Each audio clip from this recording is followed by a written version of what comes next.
യഥാർത്ഥത്തിൽ ഈ കാലഘട്ടത്തിന് ഒരു പ്രത്യേകതയുണ്ട് സ്നേഹമുള്ളവരെ. ഈ കാലഘട്ടം സഹനങ്ങളുടെ കാലഘട്ടമായിട്ട് ലോകം പറയുമ്പോഴും ആത്മീയ ചിന്തകരായും ആത്മീയരായിട്ട് ജീവിക്കുന്ന നമുക്ക് മനസ്സിലാക്കേണ്ട ഏറ്റവും വലിയ കാര്യം ഇത് കൃപയുടെ കാലഘട്ടമാണ്. എവിടെ സഹനം വർദ്ധിക്കുന്നുവോ അവിടെയാണ് കൃപ വർദ്ധിക്കുക.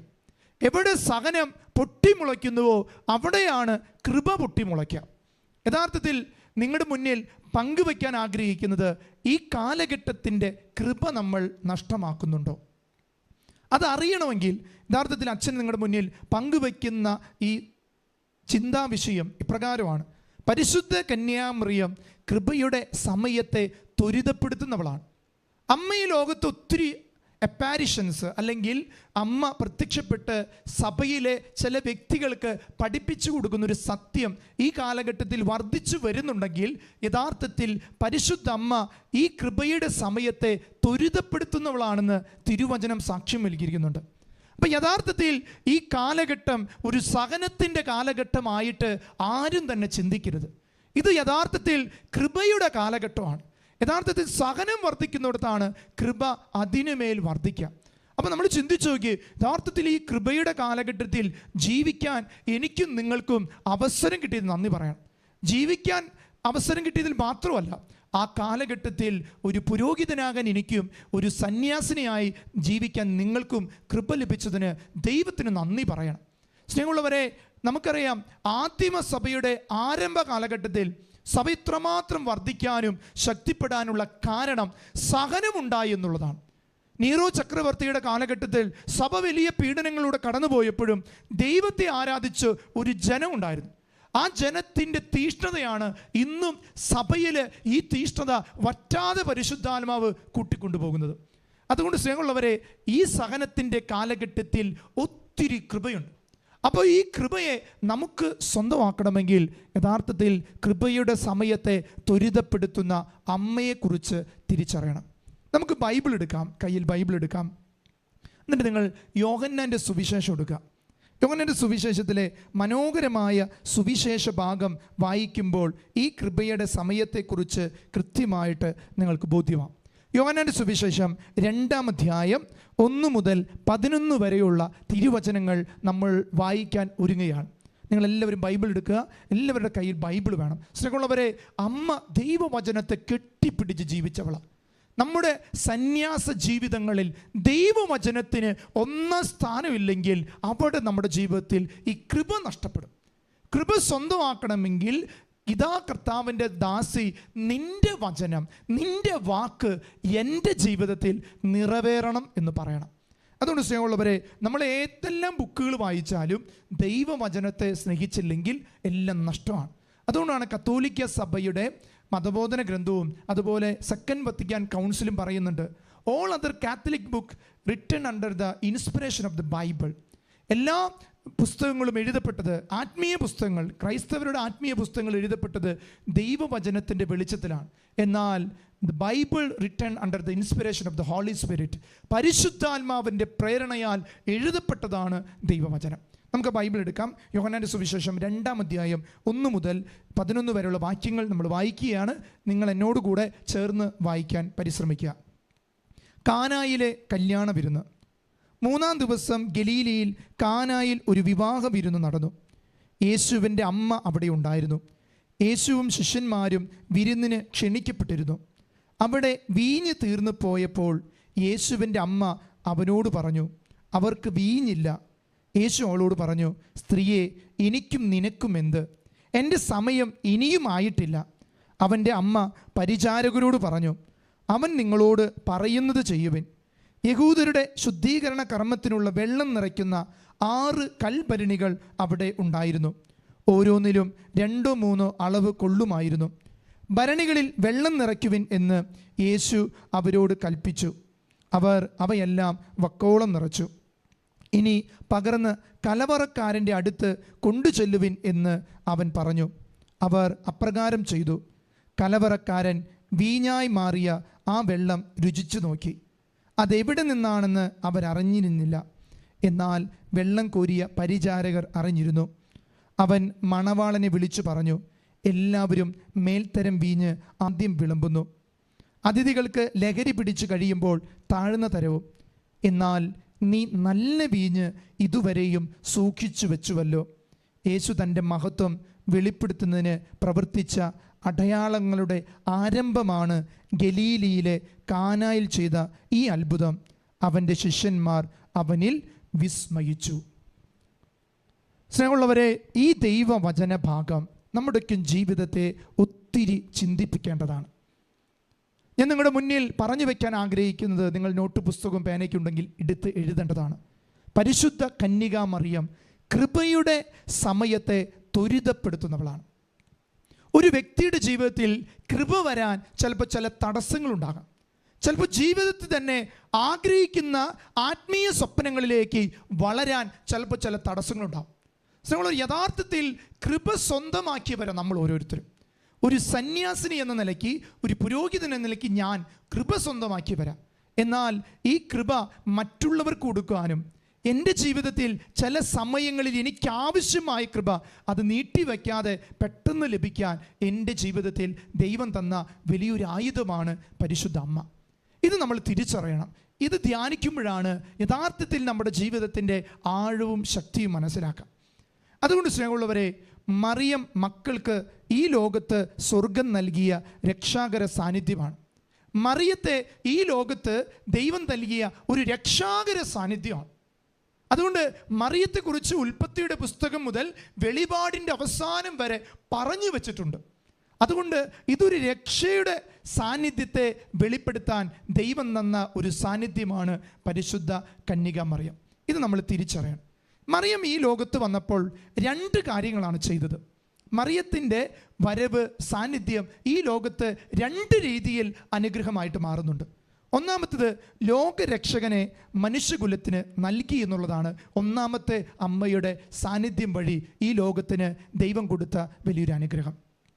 അമ്മയുടെ സാന്നിധ്യം തന്നെ ഈ ലോകത്ത് അനുഗ്രഹമാകുന്നത് അമ്മ ലോകരക്ഷകന് ജന്മം കൊടുത്തു എന്നുള്ളതാണ്. അങ്ങനെയാണ് ഞാനും നിങ്ങളും ഇന്ന് പൗരോഹിത്യ സന്യാസ ജീവിതം നയിക്കുന്നത്. അപ്പം നമ്മുടെ ജീവിതത്തിൽ പ്രധാനപ്പെട്ടത് യേശു കഴിയുമ്പോൾ പിതാവ്, പുത്രൻ, പരിശുദ്ധാത്മാവായ ത്രിയേക ദൈവത്തിൻ്റെ സ്ഥാനം കഴിയുമ്പോൾ അമ്മയ്ക്കൊരു സ്ഥാനമുണ്ട്. കാരണം എൻ്റെ ഈ പൗരോഹിത്യത്തിന്, നിങ്ങളുടെ സന്യാസത്തിന് യഥാർത്ഥത്തിൽ വിലയുള്ളതാക്കി മാറ്റുന്നത് ഈ അമ്മയുടെ യേശുവിന് ജന്മം കൊടുത്ത ആ ഒരു വലിയ കൃപയാണ്. ഇനി രണ്ടാമത്തത്, അമ്മ ഈ ലോകത്ത് വന്നപ്പോൾ രണ്ടാമത് ചെയ്തത് രക്ഷയുടെ സമയത്തെ ത്വരിതപ്പെടുത്തുകയാണ് ചെയ്യുന്നത്. അമ്മ ഈ ലോകത്ത് വന്നത് അനുഗ്രഹങ്ങളെ നീട്ടിവെക്കുകയല്ല, അതിനെ പെട്ടെന്ന് ദൈവജനത്തിലേക്ക് എത്തിക്കാൻ അമ്മ ഈ ലോകത്ത് ഒരു മധ്യസ്ഥയായിട്ട് വഹിക്കുകയാണ്. നമുക്കറിയാം, നമ്മുടെ കുടുംബ ജീവിതത്തിൽ അല്ലെങ്കിൽ വീട്ടിലായിരുന്ന കാലഘട്ടത്തിൽ നമുക്കൊരു കാര്യം നടക്കാൻ, നമ്മൾ അപ്പനിൽ നിന്ന് കിട്ടേണ്ട ഒരു കാര്യം നടക്കാൻ നമ്മൾ പറയുക അമ്മയോടാണ്. അമ്മയോട് പറഞ്ഞാൽ കാര്യം നടക്കുമെന്നത് കൃത്യമാണ്. അതുകൊണ്ട് നമ്മൾ തിരിച്ചറിയണം, നമ്മൾ അമ്മയുടെ സന്നിധി ചെന്ന് അമ്മയോട് കാര്യം അവതരിപ്പിക്കും. അമ്മേ, എനിക്ക് ഇന്നൊരു കാര്യം ആവശ്യമാണ്. അതുകൊണ്ട് അമ്മ അപ്പച്ചനോട് പറയണം, പപ്പയോട് പറയണം. അപ്പോൾ അമ്മയ്ക്ക് ഇത് അവതരിപ്പിക്കാനുള്ളൊരു വശമുണ്ട്. അപ്പൻ്റെ നല്ല മനസ്സറിഞ്ഞ്, നല്ല സാഹചര്യം അറിഞ്ഞ് അമ്മ പോയിട്ട് ഈ കാര്യം അവതരിപ്പിക്കും. നമ്മുടെ മോൾക്ക് ഇങ്ങനൊരു ആവശ്യമുണ്ട്, അതുകൊണ്ട് അതൊന്ന് ചെയ്തു കൊടുക്കണം. ഇത് കേൾക്കുമ്പോൾ യഥാർത്ഥത്തിൽ നമ്മൾ തിരിച്ചറിയണം, ഇതുപോലെയാണ് പിതാവായ ദൈവത്തിൻ്റെ സന്നിധിയിലും പുത്രൻ്റെ സന്നിധിയിലും പരിശുദ്ധ റൂഹായുടെ സന്നിധിയിലും അമ്മയ്ക്ക് പറഞ്ഞാൽ നേടിയെടുക്കാൻ സാധിക്കുന്ന രീതിയിലുള്ള ഒരു സംഭാഷണ രീതിയുണ്ട്. അതാണ് കൃപയുടെ സമയത്തെ ത്വരിതപ്പെടുത്തുന്ന അമ്മയാണ്. അപ്പം 2 കാര്യങ്ങളാണ് അമ്മ ഈ ഭൂമിയിൽ വന്നപ്പോൾ ചെയ്തത്. ഒന്ന്, യേശു ക്രിസ്തുവിന് ജന്മം കൊടുക്കാൻ, മനുഷ്യകുലത്തിൻ്റെ രക്ഷയ്ക്കുള്ള രക്ഷകന് ജന്മം കൊടുക്കാൻ തന്നെ വിട്ടുകൊടുത്തു. രണ്ടാമത്തത്, രക്ഷയുടെ സമയത്തെ ത്വരിതപ്പെടുത്താൻ തൻ്റെ ജീവിതത്തെ ഈ ലോകത്തിന് വേണ്ടി ഒരു മധ്യസ്ഥയായി മാറി. യഥാർത്ഥത്തിൽ നമ്മുടെയൊക്കെയും സന്യാസ ജീവിതത്തിൽ ഇതെല്ലാം ഉണ്ട്. ഞാനും നിങ്ങളും സ്വീകരിക്കുന്ന ദിവ്യകാരുണ്യ സ്വീകരണങ്ങൾ ഈ ലോകത്തിൽ യഥാർത്ഥത്തിൽ ക്രിസ്തുവിനെ കൊടുക്കാൻ, ക്രിസ്തുവിനെ മനുഷ്യകുലത്തിന്, പാപത്തിൽ ജീവിക്കുന്നവർക്ക് കൊടുക്കാനുള്ളതാണ്. എന്നാൽ യഥാർത്ഥത്തിൽ നമ്മുടെ ജീവിതത്തിൽ അത് സാധ്യമാകുന്നുണ്ടോ എന്ന് നമ്മൾ ചിന്തിക്കണം. സ്നേഹമുള്ളവരെ, രണ്ടാമത്തത് രക്ഷയുടെ സമയത്തെ ത്വരിതപ്പെടുത്തിയ പരിശുദ്ധ അമ്മയോട് ചേർന്ന് ഈ കാലഘട്ടത്തിലെ മനുഷ്യൻ്റെ പ്രാർത്ഥനകൾക്ക് വേണ്ടി കണ്ണീരൊഴുക്കുന്ന ഒരു ജീവിതം നമുക്ക് ആവശ്യമാണ്.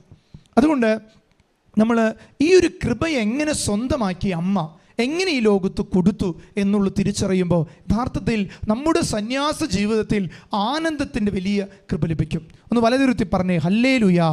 അഭിഷേകത്തോട് പറഞ്ഞേ ഹല്ലേലൂയ. കൃപയോട് പറഞ്ഞേ ഹല്ലേലൂയ. സ്നേഹമുള്ളവരെ, ഈ ഹല്ലേലൂയ എന്ന് പറയുമ്പോൾ തന്നെ ദൈവത്തിന് സ്തുതി. അമ്മയുടെ ഉള്ളിൽ എപ്പോഴും ഉള്ളത് ദൈവമഹത്വം ദർശിക്കുക, ദൈവമഹത്വം ജനത്തിന് കാണിച്ചു കൊടുക്കുക എന്നുള്ളതാണ്. അതുകൊണ്ട് അമ്മയുടെ ഏറ്റവും വലിയ പ്രത്യേകതയാണ് ഞാൻ ആദ്യം നിങ്ങളോട് പങ്കുവയ്ക്കാൻ പോകുന്നത്. അമ്മയുടെ ഏറ്റവും വലിയ പ്രത്യേകത ദൈവത്തിൻ്റെ ഇടപെടലിനെയും കൃപയുടെ സമയത്തെയും വേഗത്തിലാക്കാൻ കഴിവുള്ളവളാണ് പരിശുദ്ധ അമ്മ. സഭയുടെ മതബോധന ഗ്രന്ഥങ്ങളും അല്ലെങ്കിൽ വിശുദ്ധരുടെ ജീവിതവും പരിശുദ്ധ അമ്മയെക്കുറിച്ച് പറയുമ്പോൾ അവർ പറഞ്ഞു വയ്ക്കുന്ന ഏറ്റവും വലിയൊരു കാര്യമാണ് ദൈവത്തിൻ്റെ ഇടപെടലിനെയും കൃപയുടെ സമയത്തെയും വേഗത്തിൽ ഈ ലോകത്തെ എത്തിക്കാൻ ദൈവം ഏറ്റവും കൂടുതൽ കൃപ കൊടുത്തത് പരിശുദ്ധ അമ്മയ്ക്കാണ്. ഈ അമ്മയുടെ കൃപയാണ് നമ്മുടെ ജീവിതത്തിൽ ഇന്ന് വേണ്ടത്. അതുകൊണ്ട് സ്നേഹമുള്ളവരെ, അമ്മയെ വിട്ട് ഒരു ജീവിതം നമുക്കില്ല. യേശുവിനെ ആഴത്തിൽ അറിയാൻ, യേശുവിൻ്റെ സ്നേഹത്തെ ആഴത്തിൽ അനുഭവിക്കാൻ പരിശുദ്ധ അമ്മ നമുക്ക് വലിയ ഒരു സാന്നിധ്യമാണ്. വിശുദ്ധനായ ബെനവഞ്ചൂരി പറയുന്ന മനോഹരമായ ഒരു വാക്യമുണ്ട്. ബെനവഞ്ചൂരി പറയുന്ന ഇങ്ങനെയാണ്, റൂത്തിനെ കുറിച്ചാണ്. പഴയ നമുക്ക് അറിയുന്ന ഒരു വ്യക്തിയാണ് റൂത്ത്. റൂത്തിൻ്റെ പ്രത്യേകത, റൂത്ത് യഥാർത്ഥത്തിൽ ഒരു യഹൂദ സ്ത്രീ അല്ല. എന്നിട്ടും റൂത്ത് ഇസ്രായേലിൽ ഒരു വ്യക്തിയുമായിട്ട് വിവാഹം കഴിക്കുന്നു. പിന്നീട് ആ വ്യക്തി, ആ ഭർത്താവ് മരിക്കുകയാണ്. പിന്നീട് ആ സ്ത്രീ പിന്നീട് ഒരു വ്യക്തിയെ, ഇസ്രായേൽ ജനത്തിൽ തന്നെ മറ്റൊരു വ്യക്തിയെ വിവാഹം കഴിക്കാം. എന്നാൽ ആ റൂത്തിൻ്റെ ഒരു പ്രത്യേകത, റൂത്തിനെ കുറിച്ച് ദൈവവചനം പറയുന്നത് ഇങ്ങനെയാണ്, അവൾ വിശ്വസ്തത നിമിത്തം ദൈവം അവളെ അനുഗ്രഹിച്ചു. അവളുടെ വിശ്വസ്തത, ദൈവസന്നിധിയിലുള്ള റൂത്തിൻ്റെ വിശ്വസ്തത അവളെ ദൈവം അനുഗ്രഹിച്ചു. യഥാർത്ഥത്തിൽ ദൈവസന്നിധിയിൽ വിശ്വസ്തത പുലർത്തുന്നവരെ ദൈവം ഒത്തിരി അനുഗ്രഹിക്കും. അതുകൊണ്ട് പരിശുദ്ധ അമ്മയോട് പറഞ്ഞേ, കൃപ നിറഞ്ഞവളെ സ്വസ്തി, നീ വിശ്വസ്തതയാ. ദൈവത്തിൻ്റെ മുന്നിൽ ഒരു തെറ്റും ചെയ്യാതെ വിശ്വസ്തത പാലിച്ചവർ. യഥാർത്ഥത്തിൽ റൂത്ത്, പഴയ നിയമത്തിലെ റൂത്ത് യഥാർത്ഥത്തിൽ പരിശുദ്ധ അമ്മ പുതിയ നിയമത്തിൻ്റെ ഒരു പ്രതീകത്തെ വെളിപ്പെടുത്താൻ പഴയ നിയമത്തിൽ റൂത്തിനെ കൊണ്ടുവരികയാണ്. യഥാർത്ഥത്തിൽ റൂത്ത് എന്ന വാക്കിൻ്റെ അർത്ഥം തന്നെ അനുകമ്പ, ദയ എന്നാണ്. പരിശുദ്ധ അമ്മയുടെ ജീവിതം നോക്കിയാൽ നമുക്ക് ഈ അനുകമ്പയും ദയയും കൃത്യമായിട്ട് കാണാൻ പറ്റും. മറ്റുള്ളവരോട് അനുകമ്പ കാണിക്കാം, ദൈവരാജ്യത്തെ പ്രതി, ദൈവസ്നേഹത്തെ പ്രതി അനുകമ്പ കാണിക്കുന്ന ഒരു വ്യക്തിത്വമാണ് യഥാർത്ഥത്തിൽ പരിശുദ്ധ അമ്മ. സ്നേഹമുള്ളവരെ, അതുകൊണ്ട് ഈ റൂത്തിനെ കുറിച്ച് നമ്മൾ ദൈവവചനത്തിൽ നോക്കുമ്പോൾ അവളുടെ ഈ വിശ്വസ്തത പരിഗണിച്ച് ദൈവം അവളെ അനുഗ്രഹിക്കുന്നു, അംഗീകരിക്കുന്നു. എങ്ങനെയാണ് റൂത്തിനെ അംഗീകരിച്ചത്? അവളുടെ പേര് ദാവീദിൻ്റെ വംശത്തിൽ ചേർത്തു എന്നുള്ളതാണ്. നമുക്കറിയാം, ലൂക്കായുടെ സുവിശേഷത്തിൽ യേശുവിൻ്റെ വംശാവലി പറയുമ്പോൾ അതിൽ റൂത്തുണ്ട്. യഥാർത്ഥത്തിൽ ഒരു യഹൂദ സ്ത്രീയല്ല. എന്നിട്ടും റൂത്തിനെ ദൈവം ആ വംശാവലിയിലേക്ക് കൊണ്ടുവരുന്നത് അവളുടെ വിശ്വസ്തത നിറഞ്ഞ ജീവിതമായിരുന്നു. യഥാർത്ഥത്തിൽ ഒരു സന്യാസിനി വിശ്വസ്തത നിറഞ്ഞ ജീവിതമാകുമ്പോൾ ദൈവിക ചരിത്രത്തിൽ അവരുടെ പേര് എഴുതപ്പെടും. അതുകൊണ്ട് സന്യാസ വിശുദ്ധരുടെ ജീവിതങ്ങൾ നോക്കുമ്പോൾ അതിലേറ്റവും കൂടുതൽ ഈ സന്യാസിനികളായ സഹോദരിമാരുടെ പേര് കാണാം. അവർ വിശ്വസ്തത ദൈവത്തിന് മുന്നിൽ പുലർത്തിയതുകൊണ്ട് ദൈവം അവരുടെ പേരുകൾ സഭയുടെ തങ്കലിപികളിൽ എഴുതപ്പെട്ടു. വിശുദ്ധരെന്ന പേരിൽ, രക്തസാക്ഷികൾ എന്ന പേരിൽ. നമ്മളും യഥാർത്ഥത്തിൽ ഈ കാലഘട്ടത്തിൽ അതിനപ്പുറം മറ്റൊരു പേര് വിളിക്കപ്പെടാനുള്ള യോഗ്യതയൊന്നുമില്ല. അതാണ് ഏറ്റവും വലിയ പേര്. അതിനുവേണ്ടിയാ ജീവിതത്തെ നമ്മൾ നവീകരിക്കുന്നതും പൗത്രീകരിക്കുന്നതും. സ്നേഹമുള്ളവരെ, അങ്ങനെ റൂത്തിനെ ദാവീദിൻ്റെ വംശത്തിൽ, യേശുവിൻ്റെ വംശാവലിയിൽ ചേർക്കപ്പെട്ടു. അപ്പോൾ യഥാർത്ഥത്തിൽ പഴയ നിയമത്തിൽ ഈ റൂത്ത് ആരാണെന്ന് അറിയപ്പെടുമ്പോൾ നമുക്ക് മനസ്സിലാവും, അവൾ ദൈവത്തിൻ്റെ മുന്നിൽ വിശ്വസ്തയായിരുന്നു. പരിശുദ്ധ അമ്മ ദൈവത്തിൻ്റെ സന്നിധിയിൽ വലിയ വിശ്വസ്തത പുലർത്തിയവളായിരുന്നു. അതുകൊണ്ട് സ്നേഹമുള്ളവരെ, വിശുദ്ധനായ ബെനവഞ്ചൂര് പറയുന്നത് ഇങ്ങനെയാണ്, റൂത്ത് പരിശുദ്ധ കന്യകാമറിയത്തിൻ്റെ പ്രതിരൂപമാണ്. റൂത്ത് എന്ന പഴയ നിയമത്തിലെ സ്ത്രീ യഥാർത്ഥത്തിലെ പുതിയ നിയമത്തിലെ കന്യകാമറിയത്തിൻ്റെ പ്രതിരൂപമാണ്. റൂത്ത് എന്ന പേരിനർത്ഥം കാണുക, തിടുക്കത്തിൽ പോവുക എന്നൊക്കെയാണ്. ബെനവഞ്ചൂര് പറയാ, യഥാർത്ഥത്തിൽ റൂത്ത് എന്ന വാക്കിന് മറ്റർത്ഥങ്ങൾ കൂടിയുണ്ട്. എന്താണ്? ഒന്നാമത്തെ അർത്ഥം കാണുക, മനുഷ്യൻ്റെ ഹൃദയം കാണുക, വേദന കാണുന്നൊരു കണ്ണുണ്ട്. രണ്ടാമത്തത് തിടുക്കത്തിൽ പോകുന്നൊരു വ്യക്തിയാണ്.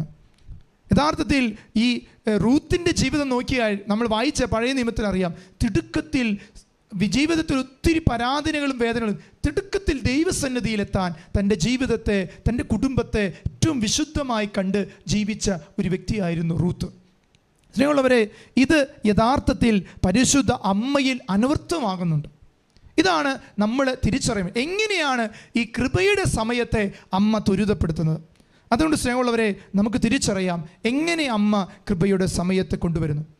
നമ്മുടെ ദുരിതങ്ങളും നമ്മുടെ ജീവിതത്തിലെ വേദനകളുടെ സമയത്ത് രക്ഷാകരമായൊരു കൃപ കൊണ്ടുവരാൻ പരിശുദ്ധ അമ്മയ്ക്ക് സാധിക്കും.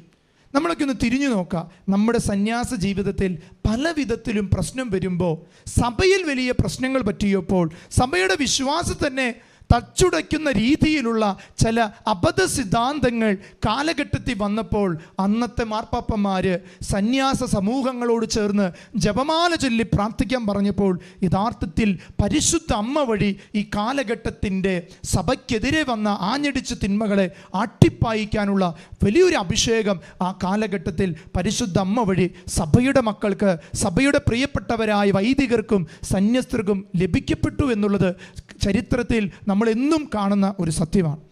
അതുകൊണ്ട് പരിശുദ്ധ അമ്മയുടെ ഒരു പ്രത്യേകതയാണ് തിടുക്കം കൂട്ടും. നമ്മളെല്ലാം തിടുക്കം കൂട്ടുന്നത് ഈ ലോകത്തിൻ്റെ കാര്യം ചെയ്യാനാണ്. എന്നാൽ പരിശുദ്ധ അമ്മ ഒരിക്കലും തിടുക്കം കൂട്ടുന്നത് ലോകകാര്യം ചെയ്യാനല്ല. കർത്താവിൻ്റെ കാര്യങ്ങൾ, കർത്താവ് ആഗ്രഹിക്കുന്ന ഹിതങ്ങൾ ഈ ലോകത്ത് ചെയ്യാൻ തിടുക്കം കൂട്ടുന്ന വ്യക്തിയുടെ പേരാണ് പരിശുദ്ധ അമ്മ.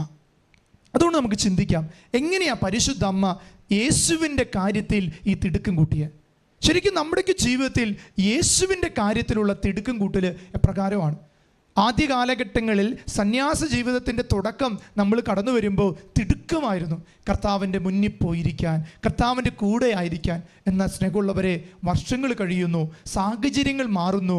പ്രത്യേകിച്ച് നമ്മൾ ജീവിക്കുന്ന സാഹചര്യങ്ങൾ, ഉത്തരവാദിത്തങ്ങൾ എല്ലാം ശരിയാണ്. എന്നാൽ തിടുക്കം നമുക്ക് ലോകത്തോടായി, തിടുക്കം കുറയൽ ദൈവത്തോടായി. അതുകൊണ്ട് തിരിച്ചറിയുക, തിടുക്കം കൂട്ടണം ദൈവത്തിനടുത്ത്. എങ്ങനെ പരിശുദ്ധ അമ്മ തിടുക്കം കൂട്ടി?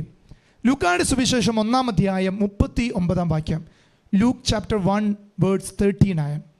ആ ദിവസങ്ങളിൽ മറിയം യൂദയായിലെ മലം പ്രദേശത്തുള്ള ഒരു പട്ടണത്തിലേക്ക് തിടുക്കത്തിൽ യാത്ര പുറപ്പെട്ടു. വളരെ പ്രധാനപ്പെട്ടൊരു വചനമാണ്. ദൈവദൂതൻ വന്ന് ദൈവകൃപയെക്കുറിച്ച്, അമ്മയ്ക്ക് കൊടുത്ത കൃപയെക്കുറിച്ച് പഠിപ്പിച്ചതിന് ശേഷം തിടുക്കത്തിൽ യാത്ര പുറപ്പെടുന്നൊരു അമ്മ. കൃപ സ്വന്തമാക്കിയാൽ, ഒരു ജീവിതത്തിൽ ആത്മീയ കൃപ സ്വന്തമാക്കിയാൽ പിന്നെ തിടുക്കം കൂട്ടണം ആത്മാക്കളുടെ രക്ഷയ്ക്ക് വേണ്ടി. യഥാർത്ഥത്തിൽ അമ്മ തിടുക്കം കൂട്ടിയത് ലൂക്കായുടെ സുവിശേഷം 1-ാം അധ്യായം 39-ാം വാക്യം. ആ ദിവസങ്ങളിൽ മറിയം യൂദയായിലെ മലം പ്രദേശങ്ങൾ ഒരു പട്ടണത്തിലേക്ക് തിടുക്കത്തിൽ, കുന്നും മലയും കയറി ഓടി നടക്കുക. ഞാൻ അറിഞ്ഞ ആത്മാവിൻ്റെ ശക്തി എൻ്റെ കുടുംബത്തിലെ എൻ്റെ ആൻറ്റിയായിട്ടുള്ള എലിസബത്തിന് കൊടുക്കണമെന്നുള്ള ഒരു തിടുക്കം കൂട്ടൽ. നമ്മളറിഞ്ഞ് അനുഭവിച്ച ദൈവത്തിൻ്റെ ആത്മീയ ശക്തിയെ നമ്മൾ ആർക്കെങ്കിലും പങ്കുവെച്ച് കൊടുത്തിട്ടുണ്ടോ സഹോദരിമാരെ? കൊടുത്തിട്ടില്ലെങ്കിൽ ഇനിയെങ്കിലും തിടുക്കം കൂട്ടണം.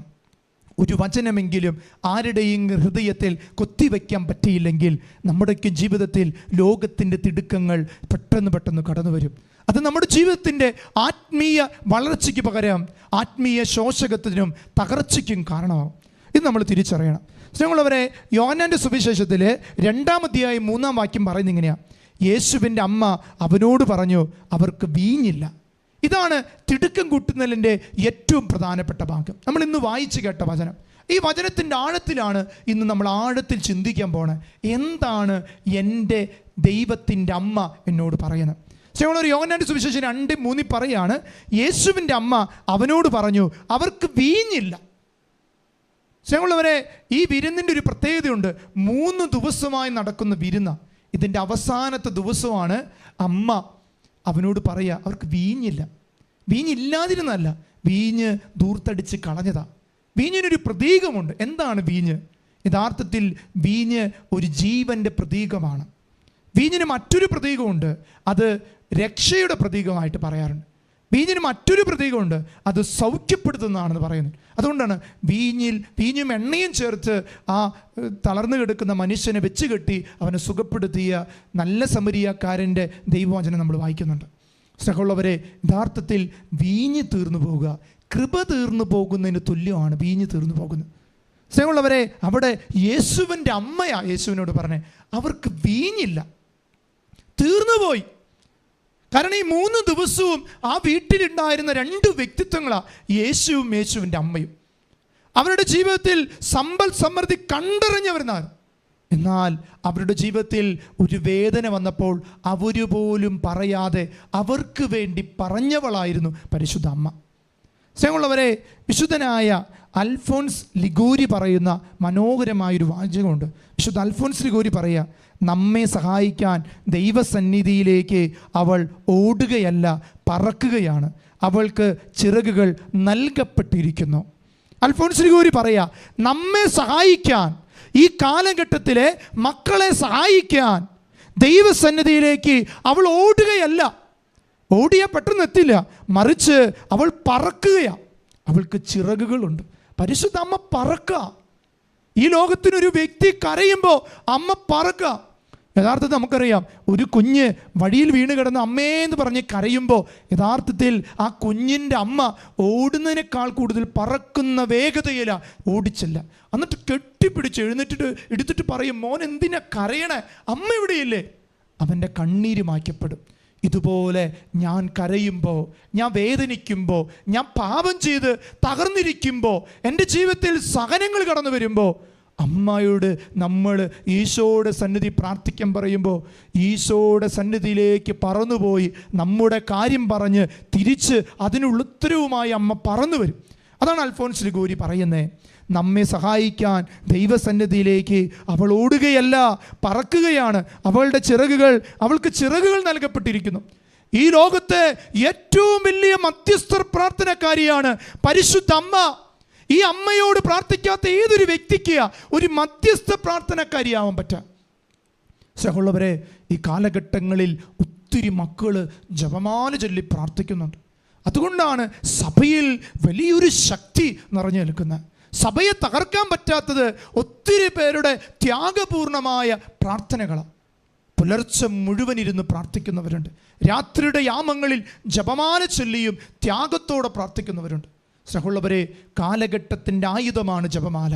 അമ്മയുടെ സ്നേഹമാണ്. അമ്മയെ വചനം കൊണ്ട് കോർത്തു വയ്ക്കാൻ അമ്മയെ പഠിപ്പിച്ച പ്രാർത്ഥനയാണിത്. ഇത് നമ്മുടെ ജീവിതത്തിനും വലിയ കൃപയാണ്. സ്നേഹമുള്ളവരെ, വിശുദ്ധനായ ആൻസലം ഒരു വചനത്തെ കോട്ട് ചെയ്തിട്ട് ഈ അൽഫോൻസ് ലിഗോരി പറഞ്ഞ ഈ കാര്യത്തെ വ്യക്തമാക്കുന്നുണ്ട്. വിശുദ്ധ ആൻസലം പറയുന്നത് ഇങ്ങനെയാണ്. ജ്ഞാനത്തിൻ്റെ പുസ്തകം 6:13. നിങ്ങളൊന്ന് ബൈബിൾ എടുത്ത് ജ്ഞാനത്തിൻ്റെ പുസ്തകം 6:13 എടുത്തൊന്ന് നോക്കുക. ജ്ഞാനം 6:13 അത് പറയുന്നത് ഇങ്ങനെയാണ്: തന്നെ അഭിഷേകം ചെയ്തിരിക്കുന്നവർക്ക് വെളിപ്പെടാൻ അവൾ തിടുക്കം കൂട്ടുന്നു. ഇതാണ് ആ വചനഭാഗം. ജ്ഞാനം 6:13 വചനം പറയുന്നത് ഇങ്ങനെയാണ്: തന്നെ അപേക്ഷിക്കുന്നവർക്ക്, അങ്ങനെയല്ല, അഭിഷേകമല്ല, അപേക്ഷിക്കുന്നവർക്ക്. ഒന്നുകൂടി നിങ്ങൾ എടുക്കുക വചനം. ജ്ഞാനം 6:13 തന്നെ അപേക്ഷിക്കുന്നവർക്ക് വെളിപ്പെടാൻ അവൾ തിടുക്കം കൂട്ടുന്നു. കണ്ടോ? തന്നെ അപേക്ഷിച്ച് പ്രാർത്ഥിക്കുന്നവർക്ക് വെളിപ്പെടാൻ അവൾ തിടുക്കം കൂട്ടുന്നു. അപ്പോൾ വിളിച്ചപേക്ഷിക്കുന്നവരുടെ മുന്നിലേക്ക് പരിശുദ്ധ അമ്മ കടന്നു വന്ന് അവരെ സഹായിക്കുമെന്നുള്ളതാണ്. യഥാർത്ഥത്തിൽ ഈ വചനം മറിയത്തെക്കുറിച്ച് പറയുന്നതാണെന്നാണ് വിശുദ്ധ ആൻസലം പറയുന്നത്. വിശുദ്ധ ആൻസലം പറയാണ്, ഇത് പരിശുദ്ധ അമ്മയെക്കുറിച്ച് ജ്ഞാനത്തിൻ്റെ പുസ്തകത്തിൽ കുറിച്ച് വെച്ചതാണ്. ആരെല്ലാം വിളിച്ചപേക്ഷിക്കുന്നോ അവരുടെ അരികിലേക്ക് ഈശോയെയും കൂട്ടി കടന്നു വരുന്നവളാണ് പരിശുദ്ധ അമ്മ. അതുകൊണ്ട് സ്നേഹമുള്ളവരെ, വാഴ്ത്തപ്പെട്ടവനായ ആൽബെദിയൂസ് എന്ന് പറയുന്ന വാഴ്ത്തപ്പെട്ടവനായ ആൽബെദിയൂസ് പറയുന്നത് ഇപ്രകാരമാണ്: സറാഫുകളെ വെല്ലുന്ന വേഗത്തിൽ അവൾ നമുക്കായി പറക്കുന്നു. ഏറ്റവും ശക്തമായി പറക്കുന്ന മാലാഖയാണ് സറാഫ്, 6 ചിറകുകളുള്ള മാലാഖ. എന്നാൽ ഈ ആൽബെദിയൂസ് പറയുകയാണ്, വാഴ്ത്തപ്പെട്ട ആൽബെദിയൂസ് പറയുകയാണ്, സറാഫുകളെ വെല്ലുന്ന വേഗതയിൽ നമുക്കായി പറക്കുന്നൊരു അമ്മ നമുക്കുണ്ട്. ഈ കാലഘട്ടത്തെ ത്വരിതപ്പെടുത്തുന്ന ആത്മീയ ജീവിതത്തിൽ വളരാൻ ആഗ്രഹിക്കുന്നവർക്ക് ഈ അമ്മ എന്നും ഒരു സഹചാരിയാണ്. സ്നേഹമുള്ളവരെ, ഈ കൃപയാണ് നമുക്ക് വേണ്ടത്. അച്ഛനെ പങ്കുവയ്ക്കാൻ ആഗ്രഹിക്കുന്ന ഏറ്റവും പ്രധാനപ്പെട്ട കാര്യങ്ങൾ നിങ്ങൾ കുറിച്ച് വയ്ക്കണം, ധ്യാനിക്കണം, ചിന്തിക്കണം. നാളെ പ്രഭാതം മുതലുള്ള സമയങ്ങളിൽ ഇതൊരു ധ്യാന വിഷയമായിട്ട് നിങ്ങളുടെ ഉള്ളിൽ മാറട്ടെ എന്ന് പ്രാർത്ഥിക്കുന്നു. മറിയം ത്വരിതപ്പെടുത്തിയ രക്ഷാകര പദ്ധതി ഏവയെന്ന് നമുക്കൊന്ന് പരിശോധിക്കാം. മറിയം എങ്ങനെയാണ് ഈ സമയത്ത് ത്വരിതപ്പെടുത്തി, ഈ രക്ഷാകര പദ്ധതി എങ്ങനെ ത്വരിതപ്പെടുത്തിയെന്ന് നമുക്ക് ഈ സമയം പരിശോധിക്കാം. ഒന്നാമത്തെ തലക്കെട്ട് ഇപ്രകാരമാണ്: കാനായിലാണ് ഏറ്റവും പ്രകടമായി ഇത് സംഭവിച്ചത്. മറിയം സമയത്തെ ത്വരിതപ്പെടുത്തി, കൃപയുടെ സമയത്തെ ത്വരിതപ്പെടുത്തിയത് ഏറ്റവും പ്രകടമായി കാണുന്ന ദൈവവചന ഭാഗമാണ് കാനായിലെ കല്യാണ വിരുന്ന്. അവിടെയാണ് ഏറ്റവും പ്രകടമായി സമയത്തെ അമ്മ ത്വരിതപ്പെടുത്തുന്നത്. ഇവിടെ യേശു പരിശുദ്ധ അമ്മയോട് ചോദിക്കുന്ന ഒരു ചോദ്യമുണ്ട്. യേശു അമ്മയോട് ചോദിക്കുന്നത് ഇങ്ങനെയാണ്: എൻ്റെ സമയം ഇനിയും ആയിട്ടില്ല. കാനായിലെ വീഞ്ഞ് തീർന്നു പോയ അവസ്ഥയിൽ അമ്മ ഈശോയോട് പറഞ്ഞു അവർക്ക് വീഞ്ഞ് തീർന്നു പോയി. അപ്പോൾ ഈശോ തിരിച്ച് അമ്മയോട് പറയാ, എൻ്റെ സമയം ഇനിയും ആയിട്ടില്ല. ഇത് ഈശോ അറിയിക്കുക അമ്മയോട്. അമ്മ ഒന്നും അവിടെ മിണ്ടുന്നില്ല. എന്നാൽ ആ സമയത്തെ കൃപയുടെ സമയമാക്കാൻ ദൈവം ഒരു വ്യക്തിക്ക് അവസരം കൊടുത്തു, പിതാവായ ദൈവം. അത് പരിശുദ്ധ അമ്മയാണ്. ആ സമയത്തെ കൃപയുടെ സമയമാക്കാൻ. നമുക്കറിയാം സ്നേഹമുള്ളവരെ, നമ്മുടെ ജീവിതത്തിലെ ഏറ്റവും പ്രശ്നം പിടിച്ചൊരു സമയത്തെ കൃപയുടെ സമയമാക്കാൻ എനിക്കും നിങ്ങൾക്കും കഴിഞ്ഞാൽ അതാണ് ഈ കാലഘട്ടത്തിൻ്റെ വിശുദ്ധി എന്ന് പറയുന്നത്. ഇവിടെ യഥാർത്ഥത്തിൽ പരിശുദ്ധ അമ്മ ആ സമയത്തെ കൃപയുടെ സമയമാക്കി. അതുകൊണ്ട് ദൈവിക ഇടപെടലിനെ വേഗത്തിലാക്കാൻ പരിശുദ്ധ അമ്മയ്ക്ക് സാധിച്ചു. ഈശോ അവിടെ പറഞ്ഞത് ഇങ്ങനെയാ: ഇപ്പോൾ സമയമായിട്ടില്ല അമ്മേ, ഇപ്പം ചെയ്യണ്ട, എൻ്റെ സമയം ഇനി ആയിട്ടില്ല. എന്നാൽ അമ്മയുടെ ഒരു വാക്ക് അവിടെ ആ കൃപയുടെ സമയത്തെ പെട്ടെന്നാക്കി.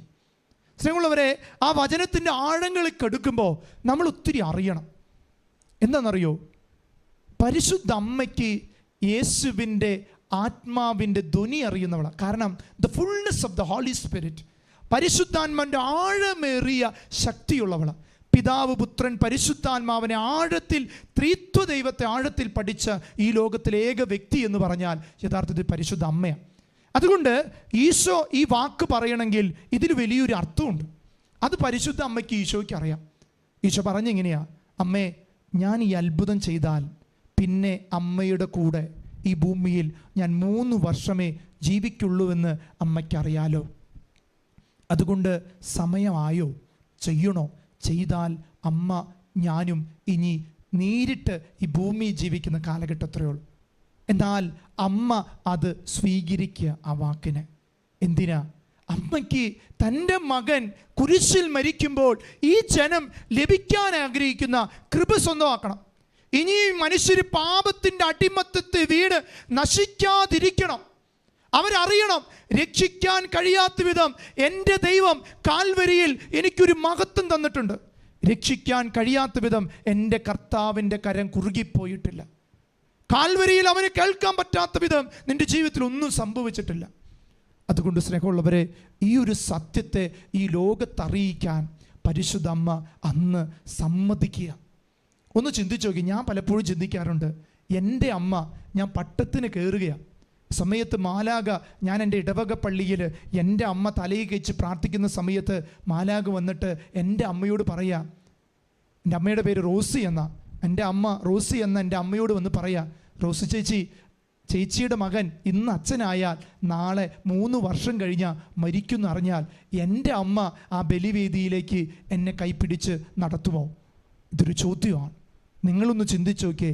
നിങ്ങൾ സന്യാസ ആദ്യവ്രതം ചെയ്യുന്ന സമയത്ത് നിങ്ങളുടെ അപ്പനും അമ്മയും നിങ്ങളുടെ ശിരസിൽ കൈവയ്ക്കുമ്പോൾ മാലാക വന്നിട്ട് അവരോട് പറയുക, നിങ്ങളുടെ മകള് ഇത്രയും കാലം കഴിഞ്ഞാൽ മരിച്ചു പോകുമെന്ന് പറഞ്ഞാൽ ആരെങ്കിലും സമ്മതിക്കുമോ?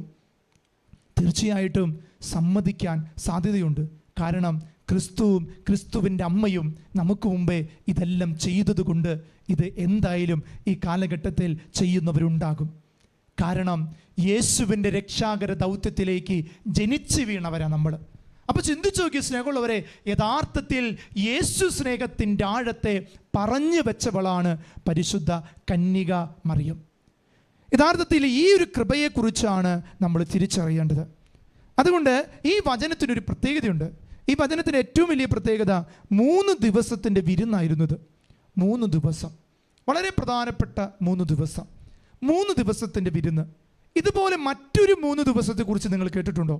യേശു മരിച്ചതിന് ശേഷം 3-ാം ദിവസം ഉയർത്തെഴുന്നേറ്റു.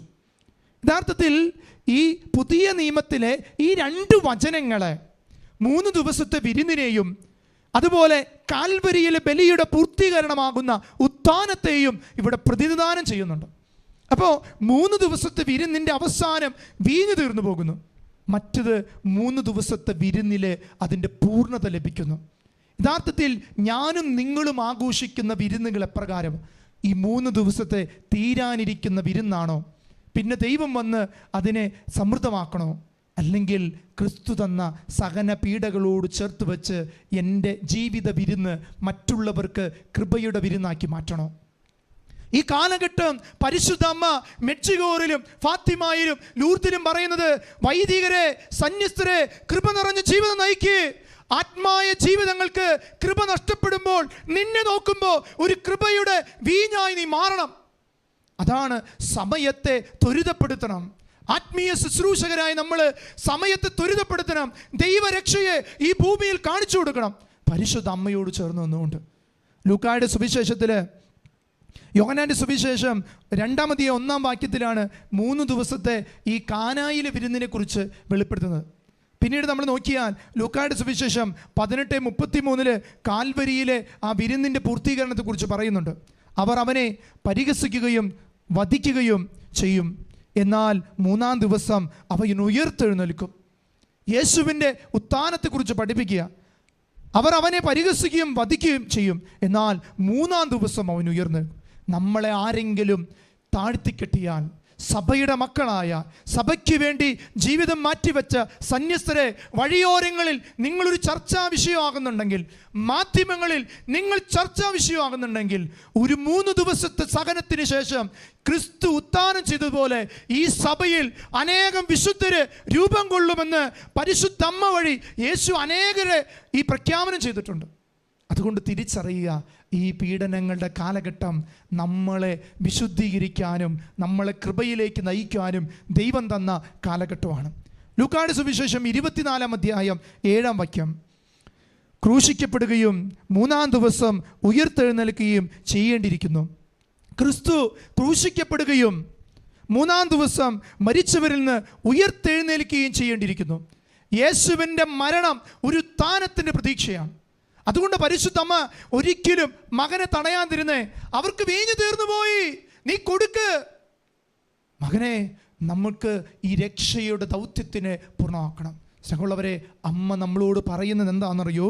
ക്രൂശിക്കപ്പെടും, നമ്മൾ സഹിക്കപ്പെടും, നമ്മൾ തളരരുത്. സ്നേഹമുള്ളവരെ, നമ്മളതിൽ വേദനിക്കരുത്. കാരണം ഇത് മഹത്വത്തിൻ്റെ സമയമാണ്. അതുകൊണ്ട് 3 ദിവസം കൊണ്ട് ഉയർത്തെഴുന്നേൽക്കണം. ജീവിതത്തിൽ ഒരു ഉത്ഥാനത്തിൻ്റെ കൃപ പരിശുദ്ധ അമ്മ യേശുവിലൂടെ നമ്മളെ പഠിപ്പിക്കുന്നുണ്ട്.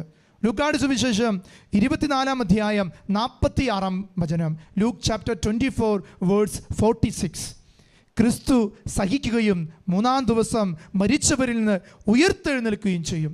അവൻ മരിച്ചവരിൽ ഉത്ഥാനം ചെയ്തവനാ. യഥാർത്ഥത്തിൽ എബ്രാസ്യമ്മ മരിച്ചവരിൽ നിന്ന് ഉത്ഥാനം ചെയ്തു. അൽഫോൻസമ്മ ഉത്ഥാനം ചെയ്തില്ലേ? അനേകം വിശുദ്ധരില്ലേ? ഇന്നും അനേകം വാഴ്ത്തപ്പെട്ടവര് ഭാരത സഭയിലില്ലേ? സ്നേഹമുള്ളവരെ, അവരെല്ലാം ഉത്ഥാനം ചെയ്തു. സ്നേഹമുള്ളവരെ, തിരിച്ചറിയുക, അമ്മ പറഞ്ഞതുപോലെ പറയണം, അവർക്ക് വീഞ്ഞു തീർന്നു പോയി.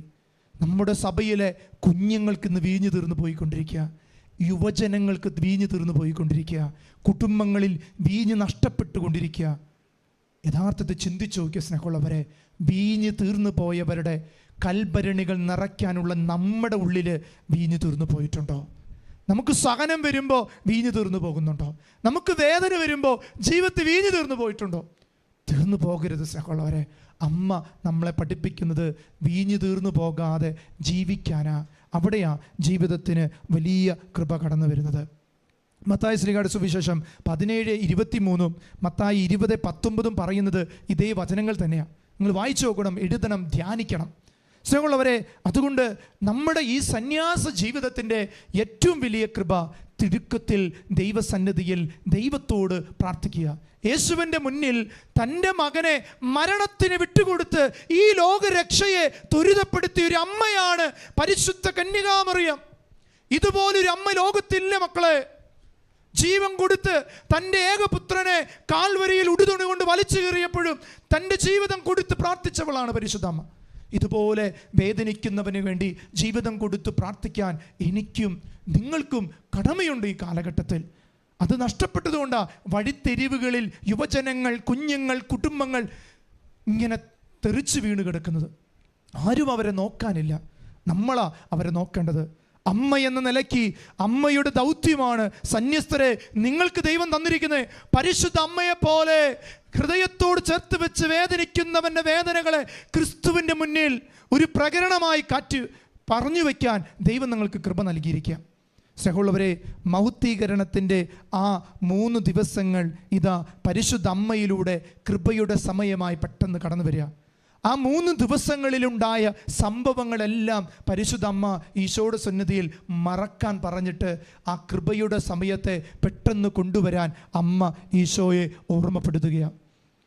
ആ 3 ദിവസങ്ങളിൽ ആ കാനായിൽ നടന്ന പല കാര്യങ്ങളെയും പരിശുദ്ധ അമ്മ പറയാ, മോനെ മറന്നുകളെ, നമ്മുടെ മക്കളാ.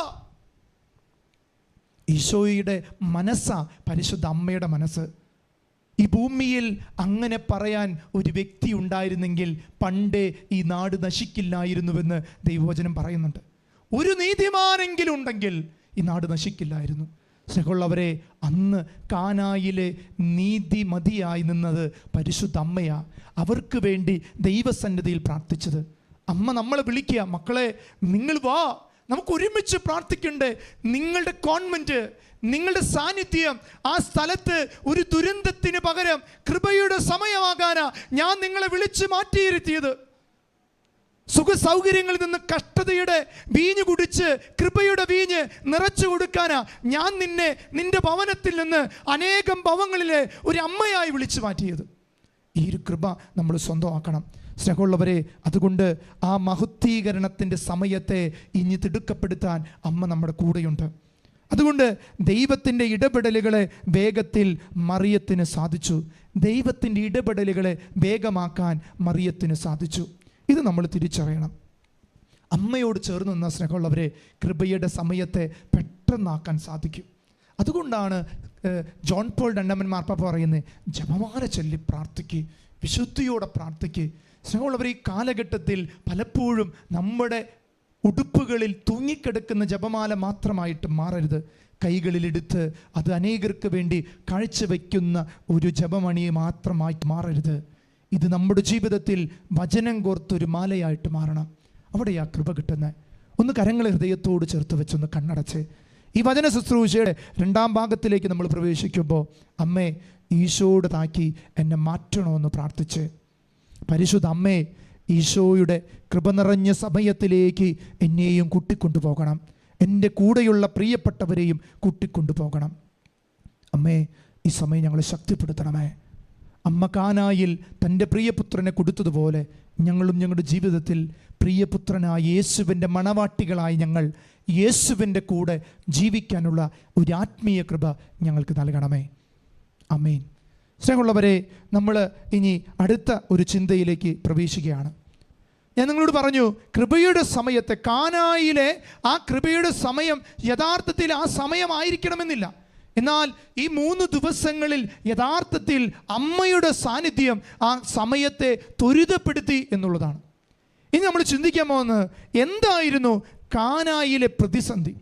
നമ്മൾ ചിന്തിക്കേണ്ട ഒരു കാര്യം, യഥാർത്ഥത്തിൽ എന്താണ് കാനായിലെ പ്രതിസന്ധി? ദൈവവചനം വായിക്കുമ്പോഴും വെറുതെ നമ്മൾ ധ്യാനിക്കുമ്പോഴും നമുക്ക് ചിന്ത അവിടെ വീഞ്ഞ് തീർന്നു പോയി എന്നുള്ളതാണ്. യഥാർത്ഥത്തിൽ അതായിരുന്നു അവിടുത്തെ പ്രതിസന്ധി, വീഞ്ഞ് തീർന്നു പോയതായിരുന്നു. എന്നാൽ നമ്മൾ തിരിച്ചറിയേണ്ടത്, യഥാർത്ഥ പ്രതിസന്ധി അവിടെ വീഞ്ഞ് തീർന്നു പോയതല്ല. യഥാർത്ഥ പ്രതിസന്ധി, വീഞ്ഞ് നൽകാൻ കഴിവുള്ളവൻ കൂടെയുണ്ട് എന്ന് ആരും തിരിച്ചറിഞ്ഞില്ല എന്നതായിരുന്നു യഥാർത്ഥ പ്രതിസന്ധി. വീഞ്ഞ് നൽകാൻ കഴിവുള്ളവൻ ഈ 3 ദിവസവും ആ വീട്ടിലുണ്ട് എന്നുള്ള തിരിച്ചറിവില്ലാത്തതായിരുന്നു യഥാർത്ഥത്തിൽ കാനായിലെ വിരുന്നിൻ്റെ പ്രതിസന്ധി. സ്നേഹമുള്ളവരെ, എൻ്റെ സൃഷ്ടാവ് എൻ്റെ കൂടെയുണ്ട് എന്ന തിരിച്ചറിവ് എനിക്കില്ലെങ്കിൽ എൻ്റെ സന്യാസം പരാജയമാണ്, എൻ്റെ പൗരോഹിത്യം ഒരു പരാജയം. എന്നാൽ എൻ്റെ ദൈവം അവൻ എൻ്റെ കൂടെയുണ്ടെന്ന് തിരിച്ചറിയുന്നത്. യഥാർത്ഥത്തിൽ പരിശുദ്ധ അമ്മയ്ക്ക് മാത്രമേ ആ കാനായില്, ആ കല്യാണ വിരുന്നില് യേശുവുണ്ട് എന്നുള്ള തിരിച്ചറിവുണ്ടായിരുന്നുള്ളൂ. ശിഷ്യന്മാർക്ക് പോലും ഉണ്ടായിരുന്നില്ലെന്ന് ആ വചനത്തിൻ്റെ ആഴങ്ങളിൽ നമുക്ക് മനസ്സിലാക്കാം. യഥാർത്ഥത്തിൽ ആ വചനത്തിൻ്റെ അവസാനം പറയുന്നത് ഇങ്ങനെയാ. യോഹന്നാന്റെ സുവിശേഷം 2-ാം അധ്യായം 11-ാം വാക്യം അവസാനം പറയുന്ന വാക്യം ഇങ്ങനെയാണ്. 11-ാം വാക്യം, യേശു തൻ്റെ മഹത്വം വെളിപ്പെടുത്തുന്നതിന് പ്രവർത്തിച്ച അടയാളങ്ങളുടെ ആരംഭമാണ് ഗലീലിലെ കാനായിൽ ചെയ്ത ഈ അത്ഭുതം. അവൻ്റെ ശിഷ്യന്മാർ അവനിൽ വിശ്വസിച്ചു. അതുവരെ അവർക്ക് അറിയില്ലായിരുന്നു ഞങ്ങൾ കൂടെ നടക്കുന്നവൻ ഏതൊരു അത്ഭുതത്തെയും വിലമതിക്കുന്നതിനേക്കാൾ വലിയവനാ. ഇന്ന് സ്നേഹമുള്ളവരെ, പലപ്പോഴും ദൈവജനത്തെ ഞാൻ കണ്ടിട്ടുണ്ട്, സന്യസ്തരെ കണ്ടിട്ടുണ്ട്, പൗരോഹിത്യങ്ങളെ കണ്ടിട്ടുണ്ട്. എന്താണെന്നറിയോ? എന്താണ് നമ്മുടെ ജീവിതത്തിൻ്റെ പ്രതിസന്ധി എന്നറിയാത്തവർ. എന്താ നമ്മുടെ കുടുംബത്തിൻ്റെ പ്രതിസന്ധി? എന്താ ഈ കാലഘട്ടത്തിലെ യൗവനങ്ങളുടെ പ്രതിസന്ധി? എന്താ ഈ കാലഘട്ടത്തിലെ കുഞ്ഞുങ്ങളുടെ പ്രതിസന്ധി? എന്താ നമ്മുടെ ജീവിതത്തിൽ ജൂബിലി ആഘോഷിച്ചിട്ടും ഗോൾഡൻ ജൂബിലി ആഘോഷിച്ചിട്ടും ഒരു പ്രതിസന്ധി എന്താ? അതിൻ്റെ കാരണം വീഞ്ഞ് നൽകാൻ കഴിവുള്ളവൻ കൂടെയുണ്ടെന്ന് ആരും തിരിച്ചറിഞ്ഞില്ല. അതാ പ്രതിസന്ധി. യഥാർത്ഥത്തിൽ അവരെന്തിനെ 3-ാം ദിവസത്തേക്ക് കാത്തിരുന്ന സ്നേഹമുള്ളവരെ? നമ്മൾ എന്തിനാ ജീവിതത്തിൽ നീട്ടിവെക്കുന്നേ? കുമ്പസാരക്കൂട്ടിലിരിക്കുന്നൊരു ദൈവപുത്രൻ നമുക്കില്ലേ? ബലിപീഠത്തിൽ മുറിഞ്ഞു വീഴുന്ന ഒരു ദൈവം നമുക്കില്ലേ? ബലിപീഠങ്ങളിൽ മുറിഞ്ഞു തീരുകയല്ല, അവിടെ നിന്ന് നിന്റെ നാവിൽ അലിഞ്ഞു തീരാൻ, നിന്റെ ശരീരത്തോടൊന്നായി തീരാൻ ദൈവം വരുന്നില്ലേ? ഈശോയും ഞാനും ഒന്നായി തീരും ആനന്ദ സായുജ നിമിഷമിതാ. ഈശോയും ഞാനും ഒന്നായി തീരുന്ന സമയം. എന്നിട്ട് എന്ത് സ്നേഹമുള്ളവരെ, നമുക്കൊരു പ്രതിസന്ധി, കാലഘട്ടത്തിൻ്റെ പ്രതിസന്ധികൾ. മരണത്തെ ഭയക്കാൻ എന്താ കാരണം? ഇനിയും ജീവിക്കണമെന്ന് ഒത്തിരി ആഗ്രഹിക്കുന്ന എന്തിനാ? ഈ പ്രതിസന്ധികൾക്കിടയിൽ തിരിച്ചറിയും, എൻ്റെ ദൈവം അവൻ്റെ മഹത്വത്തിൻ്റെ സമ്പന്നനിൽ നിന്ന് നിനക്കാവശ്യമുള്ളത് തക്ക സമയത്ത് തരുന്ന് ദൈവം വാഗ്ദാനത്തിൽ പറഞ്ഞിട്ടില്ലേ? യഥാർത്ഥത്തിൽ നമ്മുടെ പ്രതിസന്ധി ഒപ്പമുള്ളവനെ അറിയാത്തതാ സ്നേഹമുള്ളവരെ. കൂടെ നടക്കുന്നവനെ ചങ്കോട് ചേർത്ത് വെച്ച് സ്നേഹിക്കാത്തതാ. കെട്ടിയ ജീവിത പങ്കാളിയായ ക്രിസ്തുവിൻ്റെ കാൽവരിയിൽ നീ താലി ചാർത്തിയത് ക്രിസ്തുവിനെയാണെന്നുള്ള യഥാർത്ഥ ബോധ്യം നിനക്ക് നഷ്ടപ്പെടുന്നതാ. ഒരു പുരുഷൻ താലി ചാർത്തുന്നത് ഒരു സ്ത്രീയാണെങ്കിൽ, ഒരു സന്യാസിനി താലി ചാർത്തുന്നത് ക്രൂശിൽ കിടക്കുന്ന ക്രിസ്തുവിനെ. അതുകൊണ്ടല്ലേ ഇങ്ങനെ പറയുന്നത്, ക്രൂശിൽ കണ്ടു ഞാൻ നിൻ സ്നേഹത്തെ, ആഴമാർന്ന നിൻ മഹത്യാഗത്തെ, പകരം എന്തു നൽകും ഞാനിനി, ഹൃദയം പൂർണ്ണമായി നൽകുന്നു നാഥനായി. പകരം നൽകാൻ നമ്മുടെ ജീവിതം ഉള്ളൂ. അതുകൊണ്ടല്ലേ ഒരു ബലിവേദിയിൽ സമർപ്പിക്കപ്പെട്ട ഈ ജീവിതത്തിൽ എന്ത് സംഭവിച്ചു നമ്മൾ തിരിച്ചറിയണം. യഥാർത്ഥത്തിൽ വീഞ്ഞ് നൽകാൻ കഴിവുള്ളവനെ ആ കാനായിലെ കല്യാണ വിരുന്നിൽ ആരും തിരിച്ചറിഞ്ഞില്ല. തിരിച്ചറിഞ്ഞത് പരിശുദ്ധ അമ്മയാ. അതുകൊണ്ട് അമ്മ പറഞ്ഞു, മോനെ, അവർക്ക് വീഞ്ഞ് തീർന്നു പോയി, അവർ നാണം കെടാ, അവർ പരാജയപ്പെടാ, എനിക്ക് കണ്ടു നിൽക്കാൻ പറ്റണില്ല മോനെ, നീ ചെയ്തു കൊടുക്ക്. ഇന്നും ഈ കാലഘട്ടത്തിൽ അമ്മ രക്തക്കണ്ണുനീരൊഴുക്കുന്നത് ഏറ്റവും കൂടുതൽ നമുക്ക് വേണ്ടിയല്ല സ്നേഹമുള്ളവർ. മനുഷ്യർക്ക് വീഞ്ഞു തീർന്നു പോയ അമ്മയ്ക്ക് മനസ്സിലാകാം. ഇത്രയും അറിഞ്ഞും പഠിച്ചും കർത്താവിൻ്റെ കൂടെ നടന്നിട്ട് നമുക്ക് വീഞ്ഞു തീർന്നു പോയ അമ്മയ്ക്ക് കരയാതിരിക്കാൻ പറ്റൂ? അതുകൊണ്ട് സ്നേഹമുള്ളവരെ, അമ്മ നമ്മളെ ചേർത്ത് പിടിക്കുക. മക്കളെ, പോട്ടെ, കഴിഞ്ഞ കാലഘട്ടങ്ങൾ പോട്ടെ, ഇനിയുള്ള കാലഘട്ടം നീ ഞങ്ങളോട് ചേർന്ന് നിൽക്കണം. മക്കള് ഞങ്ങളോട് ചേർന്ന് നിൽക്കണം, അമ്മയോട് ചേർന്ന് നിൽക്കണം. അമ്മ പറയുന്നത് അങ്ങനെയാ, നീ ചേർന്ന് നിൽക്ക്, ഞാനെല്ലാം പഠിപ്പിക്കാം, എന്നിൽ നിന്ന് പരിശുദ്ധാത്മാവിനെ നിന്നിൽ നിറയ്ക്കാൻ ഞാൻ നിനക്ക് വേണ്ടി പ്രാർത്ഥിക്കാം. ഈ ഒരു കൃപയാ നമുക്ക് വേണ്ടത്. സ്നേഹമുള്ളവരെ, മറിയത്തിന് മാത്രം അറിയാവുന്ന സത്യം വെളിപ്പെടുത്തി കൃപയുടെ സമയത്തെ ദൈവം ത്വരിതപ്പെടുത്തി. മറിയത്തിന് മാത്രമേ ആ സത്യം അറിയുള്ളായിരുന്നു, ഈശോ അവിടെ ഉണ്ടായിരുന്നു എന്നുള്ളത്. ശിഷ്യന്മാർക്ക് പോലും മനസ്സിലായില്ല. നമ്മളും ദൈവത്തിൻ്റെ ശിഷ്യഗണങ്ങളല്ലേ, എന്നിട്ട് നമ്മൾ അറിയുന്നുണ്ടോ ഈ ഏറ്റവും കൂടുതൽ സഹനം നിറഞ്ഞ ഈ സമയത്ത് കൃപകൾ സ്വന്തമാക്കാൻ നമ്മൾ ഒരുങ്ങുന്നുണ്ടോ? അതുകൊണ്ട് നമ്മൾ പ്രാർത്ഥിക്കണം. രണ്ടാമത്തെ ഘട്ടം നമ്മൾ കടന്നുപോയി. ഇനി മൂന്നാമത്തെ ഘട്ടത്തിലേക്ക് പ്രവേശിക്കുകയാണ്. അതാണ് കാനായിലെ വിവാഹ വിരുന്ന് ഏതെങ്കിലും വിരുന്നിൻ്റെ പ്രതീകമാണോ? കാനായിലെ വിവാഹ വിരുന്ന് ഏതെങ്കിലും ഒരു വിരുന്നിൻ്റെ പ്രതീകമാണോ എന്നൊരു ചോദ്യം ഞാൻ ആദ്യം നിങ്ങളോട് പങ്കുവച്ചിരുന്നു. 3 ദിവസത്തെ വിരുന്ന്, അതുപോലെ ഈശോ മരിച്ച് 3-ാം ദിവസം ഉത്ഥാനം ചെയ്തത്, ഇതൊരു വിരുന്നിൻ്റെ പ്രതീകം കൂടിയാണ്. എന്നാൽ നമ്മൾ ചിന്തിക്കാൻ പോകുന്നത് യഥാർത്ഥത്തിൽ യുഗാന്ത്യ കാലഘട്ടങ്ങൾ കടന്നു വരുമ്പോൾ സഭയുടെ അമ്മയ്ക്ക് പ്രതിനിധാനം ചെയ്യാനുള്ളത് ഈ വിരുന്നിനെ കുറിച്ചാണ്. യഥാർത്ഥത്തിൽ സ്നേഹമുള്ളവരെ, മരണമെന്നത് ഒരു യാഥാർത്ഥ്യമാണെന്ന് സത്യം നമ്മൾ തിരിച്ചറിയുക. അവിടെ പ്രായഭേദം ഇനിയില്ല. പ്രായത്തെ കാത്തിരിക്കേണ്ട ആവശ്യമില്ല, രോഗത്തെ കാത്തിരിക്കേണ്ട ആവശ്യമില്ല. എന്നു വേണമെങ്കിലും കണ്ണടച്ചു തുറക്കുമ്പോൾ മരണമെന്ന സ്വർഗത്തിൻ്റെ ജനനത്തെ നമ്മൾ പുലുക്കണം. മരണം ഒരു ദുഃഖമല്ല, മറിച്ച് സ്വർഗമെന്ന ജനനത്തെ യാഥാർത്ഥ്യമായി കാണാനുള്ള ഒരു കൃപയായിട്ട് സഭ നമ്മളെ ഓർമ്മപ്പെടുത്തുകയാണ്. ഇവിടെ യഥാർത്ഥത്തിൽ ഇത് യുഗാന്ത്യത്തിൻ്റെ കാലഘട്ടങ്ങൾ പരിശുദ്ധമ്മ മെഡ്ജിഗോറിൽ വെളിപ്പെടുത്തുന്നുണ്ട്. ഈ കാലഘട്ടം യഥാർത്ഥത്തിൽ മരണമെന്ന യാഥാർത്ഥ്യത്തിന് ഒരുങ്ങാനുള്ള, വിശുദ്ധി എന്ന കൃപയിലേക്ക് ഒരുങ്ങാനുള്ള ഒരു കാലഘട്ടമാണ്.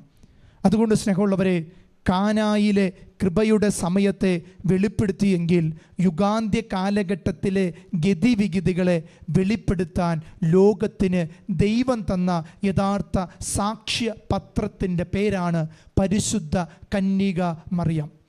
കാനായിലെ കൃപയുടെ സമയത്തെ വെളിപ്പെടുത്തി കൊടുത്തിക്കൊണ്ട് ദൈവപുത്രൻ്റെ ആ കൃപയുടെ സമയത്തെ ലോകത്തിൻ്റെ മുന്നിൽ സാക്ഷ്യപത്രമായി നിന്നത് കാനായിൽ കല്യാണ വിരുന്നിലെ പരിശുദ്ധ അമ്മയാണെങ്കിൽ, ഈ യുഗാന്ത്യ കാലഘട്ടങ്ങളിൽ അമ്മയുടെ വെളിപ്പെടുത്തുകൾ ഒരു സാക്ഷ്യപത്രമാണ്. ലൂസിയോട് അമ്മ പറഞ്ഞു വെച്ചിട്ടുണ്ട്, ഇനി വിശുദ്ധിയുടെ കാലഘട്ടമായിരിക്കണം. പാപം ചെയ്തവന് മാനസാന്തരത്തിന് ഇനി അധിക കാലഘട്ടങ്ങളില്ല. നമ്മുടെ കൂട്ടത്തിലുള്ള പലരും കൊഴിഞ്ഞുപോയില്ലേ? ആരോഗ്യമുണ്ടായിരുന്നു, ശക്തിയുണ്ടായിരുന്നു, ആരും പ്രതീക്ഷിച്ചിട്ടില്ല. പെട്ടെന്ന് നമ്മുടെ ഇടനാഴികളിൽ, നമ്മുടെ കോൺവെൻറ്റുകളുടെ ഏതെങ്കിലും ഒരു മൂലയ്ക്ക് ഒരു കൊറോണ വന്ന് ഒരു ചട്ടിയിൽ ഭസ്മമായി തീരാൻ ആരും ചിന്തിച്ചിട്ടില്ല. എന്നാൽ സമയം ത്വരിതപ്പെടുന്നത് അവർ നമ്മളെ പഠിപ്പിക്കുക. അവർ നമ്മളോട് പറഞ്ഞു വയ്ക്കുന്നത്, എൻ്റെ സമയം കഴിഞ്ഞു സിസ്റ്ററെ, ഒരുങ്ങിയിരിക്കുകയെ. നമ്മുടെ ബാച്ചുകാർ പലരും കടന്നു പോയിട്ടുണ്ടാകും. നമ്മുടെ കൂടെ പഠിച്ചവർ, നമ്മുടെ കൂടെ ശുശ്രൂഷ ചെയ്തവർ, പല സന്യാസ സഭകളിലും പലരും വേർപെട്ടു പോയി. ഞങ്ങളുടെ വൈദികണങ്ങളിൽ ഒരുമിച്ച് ചങ്കോട് ചേർത്ത് ശുശ്രൂഷിച്ച പലരും ഇന്നില്ല. എന്ന സ്നേഹമുള്ളവരെ തിരിച്ചറിയണം, ഇതൊരു യാഥാർത്ഥ്യമാണ്. അമ്മ പറയുന്നുണ്ട്, ജാഗരൂപരായിരിക്കാൻ യേശു പഠിപ്പിക്കുന്നത് തന്നെ അമ്മ നമ്മളോട് പറയുന്നത്. ഇനിയുള്ള കാലഘട്ടം ഒരുക്കത്തിൻ്റെ കാലഘട്ടമാണ്, വിശുദ്ധിയുടെ കാലഘട്ടം. സ്വർഗത്തെ മാത്രം ലക്ഷ്യമാക്കണം. ഈ ഭൂമിയിൽ എന്ത് നേടിയാലും അതൊന്നും കൊണ്ടുപോകാനുള്ളതല്ല, ഈ ഭൂമിയിൽ മാത്രം ഇട്ടെറിഞ്ഞു പോകാനുള്ളതാ. സ്വർഗത്തിലുള്ളത് ഈ ഭൂമിയിലുള്ളവർക്ക് ആർക്കും കാണാൻ പറ്റില്ല. നീ സ്വർഗത്തിൽ കരുതി വെക്കുന്നതൊന്നും ഈ ഭൂമിയിൽ ഒരു മനുഷ്യനും കാണില്ല. അത് നീയും നിന്റെ ദൈവവും തിരിച്ചറിയുന്നൊരു സത്യം. അമ്മയുടെ കൃപകളെ ലോകം അറിഞ്ഞത് പിന്നീടാ. അമ്മയുടെ ഉള്ളിലുണ്ടായിരുന്ന കൃപകളെ ലോകം പിന്നീട് അറിഞ്ഞേ. എന്നാൽ അമ്മ കാലഘട്ടത്തിൽ ജീവിച്ചിട്ടും ആരും അറിഞ്ഞില്ല. ഈ അമ്മ ദൈവത്തിൻ്റെ അമ്മയാണെന്ന് ആർക്കും മനസ്സിലായില്ല. മരപ്പണിക്കാരൻ്റെ അമ്മയെന്ന് ലോകം വിളിച്ചു, മരപ്പണിക്കാരൻ്റെ ഭാര്യയെന്ന് മുദ്രകുത്തി, ഒരു സാധാരണ വീട്ടിലെ ഒരു സാധാരണക്കാരിയെന്ന് ഈ അമ്മയെ പറഞ്ഞു. വ്യഭിചാരികളുടെ ഒപ്പം ധൂർത്തന്മാരോടൊപ്പം ഭക്ഷണം കഴിക്കുന്ന ഒരു മകൻ്റെ അമ്മയെന്ന് മുദ്രവെച്ച കാലഘട്ടമുണ്ട്. എന്നാൽ അമ്മ അവരോടൊന്നും പറയാൻ നിന്നില്ല. അമ്മ പറഞ്ഞത് ഇങ്ങനെയാ, കൃപ നിറഞ്ഞവളായി എന്നെ കൃപ നിറച്ചവൻ നിങ്ങളുടെ മുന്നിൽ ഒരിക്കൽ കൊണ്ടു നിർത്തും. സകല തലമുറകളും എന്നെ ഭാഗ്യവതി എന്ന് പ്രകീർത്തിക്കും. അന്ന് നിങ്ങൾ അറിഞ്ഞാൽ മതി, ഇന്നെനിക്കതിനാവശ്യമില്ല. എളിമയുള്ളവരെ ദൈവം ഉയർത്തുള്ളൂ. അതാണ് എളിമ എന്ന പുണ്യത്തെ അമ്മ നമ്മുടെ മുന്നിൽ പറഞ്ഞു വെക്കുന്നത്.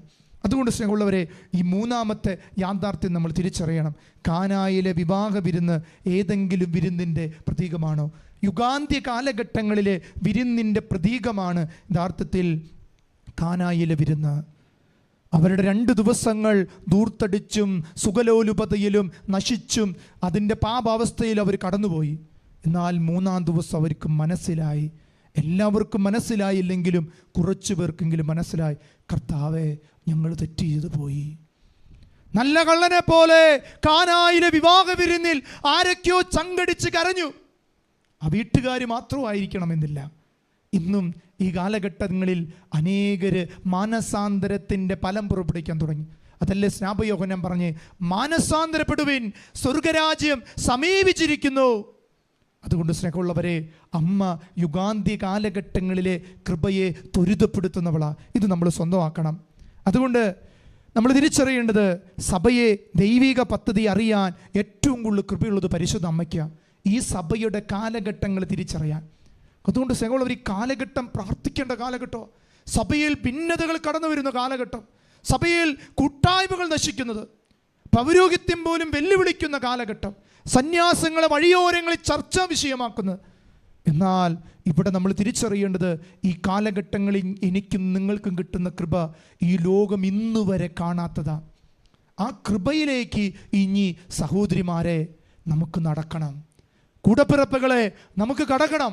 ഈ കാലഘട്ടങ്ങളിൽ നൂറ്റാണ്ടുകൾക്ക് മുമ്പുണ്ടായിരുന്ന വിശുദ്ധരുടെ കൃപയല്ല നമുക്ക് വേണ്ടേ. ഈ കാലഘട്ടത്തിൻ്റെ കൃപ. ഒരു കാലഘട്ടത്തിൽ കുമ്പസാര കൂടുകളിലിരുന്ന ജോൺ മരിയ വിയാനിയുടെ കൃപ മാത്രം പോരാ. പാതിരപ്പിയുടെ കൃപ മാത്രം പോരാ. സഹിച്ചു കിടന്ന അൽഫോൻസമ്മയുടെ കൃപ മാത്രം പോരാ. ഈ കാലഘട്ടത്തിൻ്റെ തിന്മയുടെ അരൂപികളെ നോട്ടം കൊണ്ട് തകർക്കാൻ കൃപ വേണം.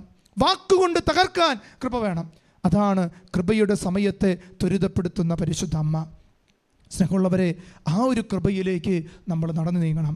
മിശിഹായുടെ ഇടപെടൽ വേഗത്തിലാകാൻ, സഭയെ അപമാനത്തിൽ നിന്ന് രക്ഷിക്കാൻ മറിയത്തിന് മാത്രമേ സാധിക്കൂ.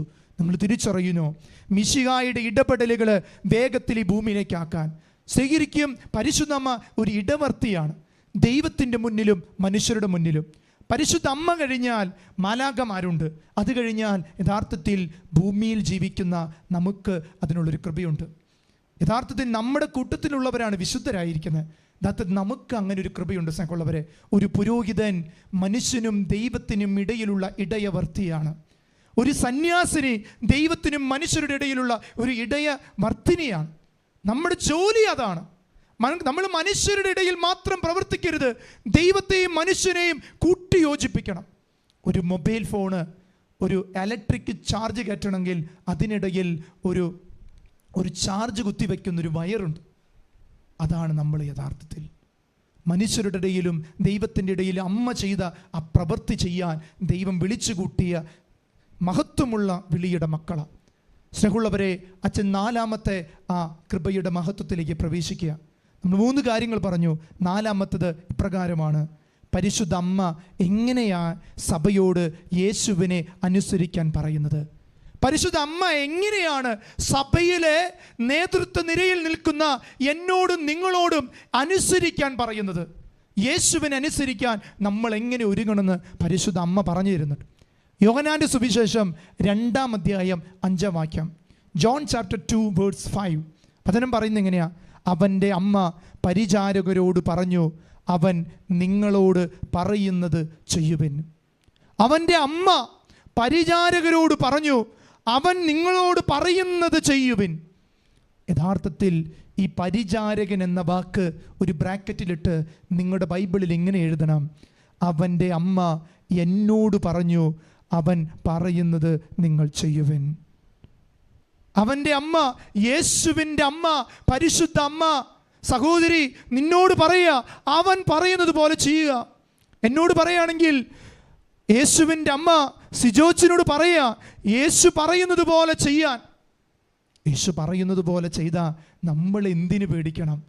എന്നോട് പറഞ്ഞവൻ എൻ്റെ കൂടെയുണ്ടെങ്കിൽ അവൻ പറഞ്ഞത് ചെയ്തു തീർക്കാൻ നമുക്ക് എത്ര എളുപ്പം. അതുകൊണ്ട് സ്നേഹമുള്ളവരെ, തിരിച്ചറിയണം, കാനായിലെ കൃപയുടെ സമയത്തിന് അമ്മയുടെ കൂടെ നിന്നവർ ആരാണ്? അതാണ് വളരെ പ്രധാനപ്പെട്ടത്. ഈ കാനായിലെ കല്യാണ വിരുന്നിൽ അമ്മയുടെ കൂടെ നിന്ന ചിലരുണ്ട്. അമ്മയ്ക്ക് മാത്രമേ യേശുവിന് ഈ പ്രവൃത്തി ചെയ്യാൻ കഴിയുള്ളൂ എന്ന് അറിയാമായിരുന്നു. എന്നാൽ ഇത് അറിഞ്ഞു കഴിഞ്ഞപ്പോൾ അമ്മയുടെ കൂടെ നിന്ന ചിലരുണ്ട്. ആ കൂട്ടുചേരലാണ് ഇന്ന് അച്ഛൻ നിങ്ങളോട് പങ്കുവെക്കുന്നത്. ആരാണ് അമ്മയുടെ കൂടെ നിന്ന്? കാനായിലെ കൃപയുടെ സമയത്തിന് അമ്മയുടെ കൂടെ നിന്നവരുടെ പേരാണ് പരിചാരകർ. പരിചാരകർ ആരാണ്? ഈ പരിചാരകർ. പരിചാരകർ എന്ന് പറഞ്ഞാൽ അവിടെ വിളമ്പാൻ നിൽക്കുന്നവർ, അല്ലെങ്കിൽ സാധാരണക്കാർ, ഒരു ചെറിയ ജോലിക്ക് വേണ്ടി, ഒരു കൂലിപ്പണിക്ക് വേണ്ടി ജോലി ചെയ്യുന്ന പരിചാരകർ. അവരെ പരിചരിക്കുക, അവിടെ വരുന്നവരെ നോക്കുക. ബൈബിളിലെ പരിചാരകരുടെ വേഷമണിഞ്ഞ ഒരു വ്യക്തിയുണ്ട്, അതാണ് യേശു ക്രിസ്തു. താലത്തിൽ വെള്ളമെടുത്ത് വെൺകച്ചയുമരയിൽ ചുറ്റി മിശികാതൻ ശിഷ്യന്മാരുടെ പാദങ്ങൾ കഴുകി, പാദങ്ങൾ കഴുകി. പരിചാരകരുടെ പ്രവൃത്തി ഇതാ, വരുന്നവരെ സൽക്കരിക്കുക, കാല് കഴുകുക, തുടയ്ക്കുക, അവരെ ആശ്ലേഷിച്ചിരുത്തുക, അവർക്ക് ആവശ്യമായ ഭക്ഷണം വിളമ്പുക, അവർ തുപ്പിയാൽ തുപ്പൽ സ്വീകരിക്കുക, അവരെ ആട്ടിയാൽ ആട്ടപ്പെടുക എന്നുള്ളതാണ്. അതാണ് പരിചാരകൻ. എന്ന സ്നേഹമുള്ളവരെ, ഈ കൃപയുടെ, കാനായിലെ കൃപയുടെ സമയത്ത് അമ്മയുടെ കൂടെ നിന്നവരാരാന്നറിയോ? ഈ സാധാരണക്കാരാണെന്നേ, ഈ പരിചാരകരാണെന്നേ.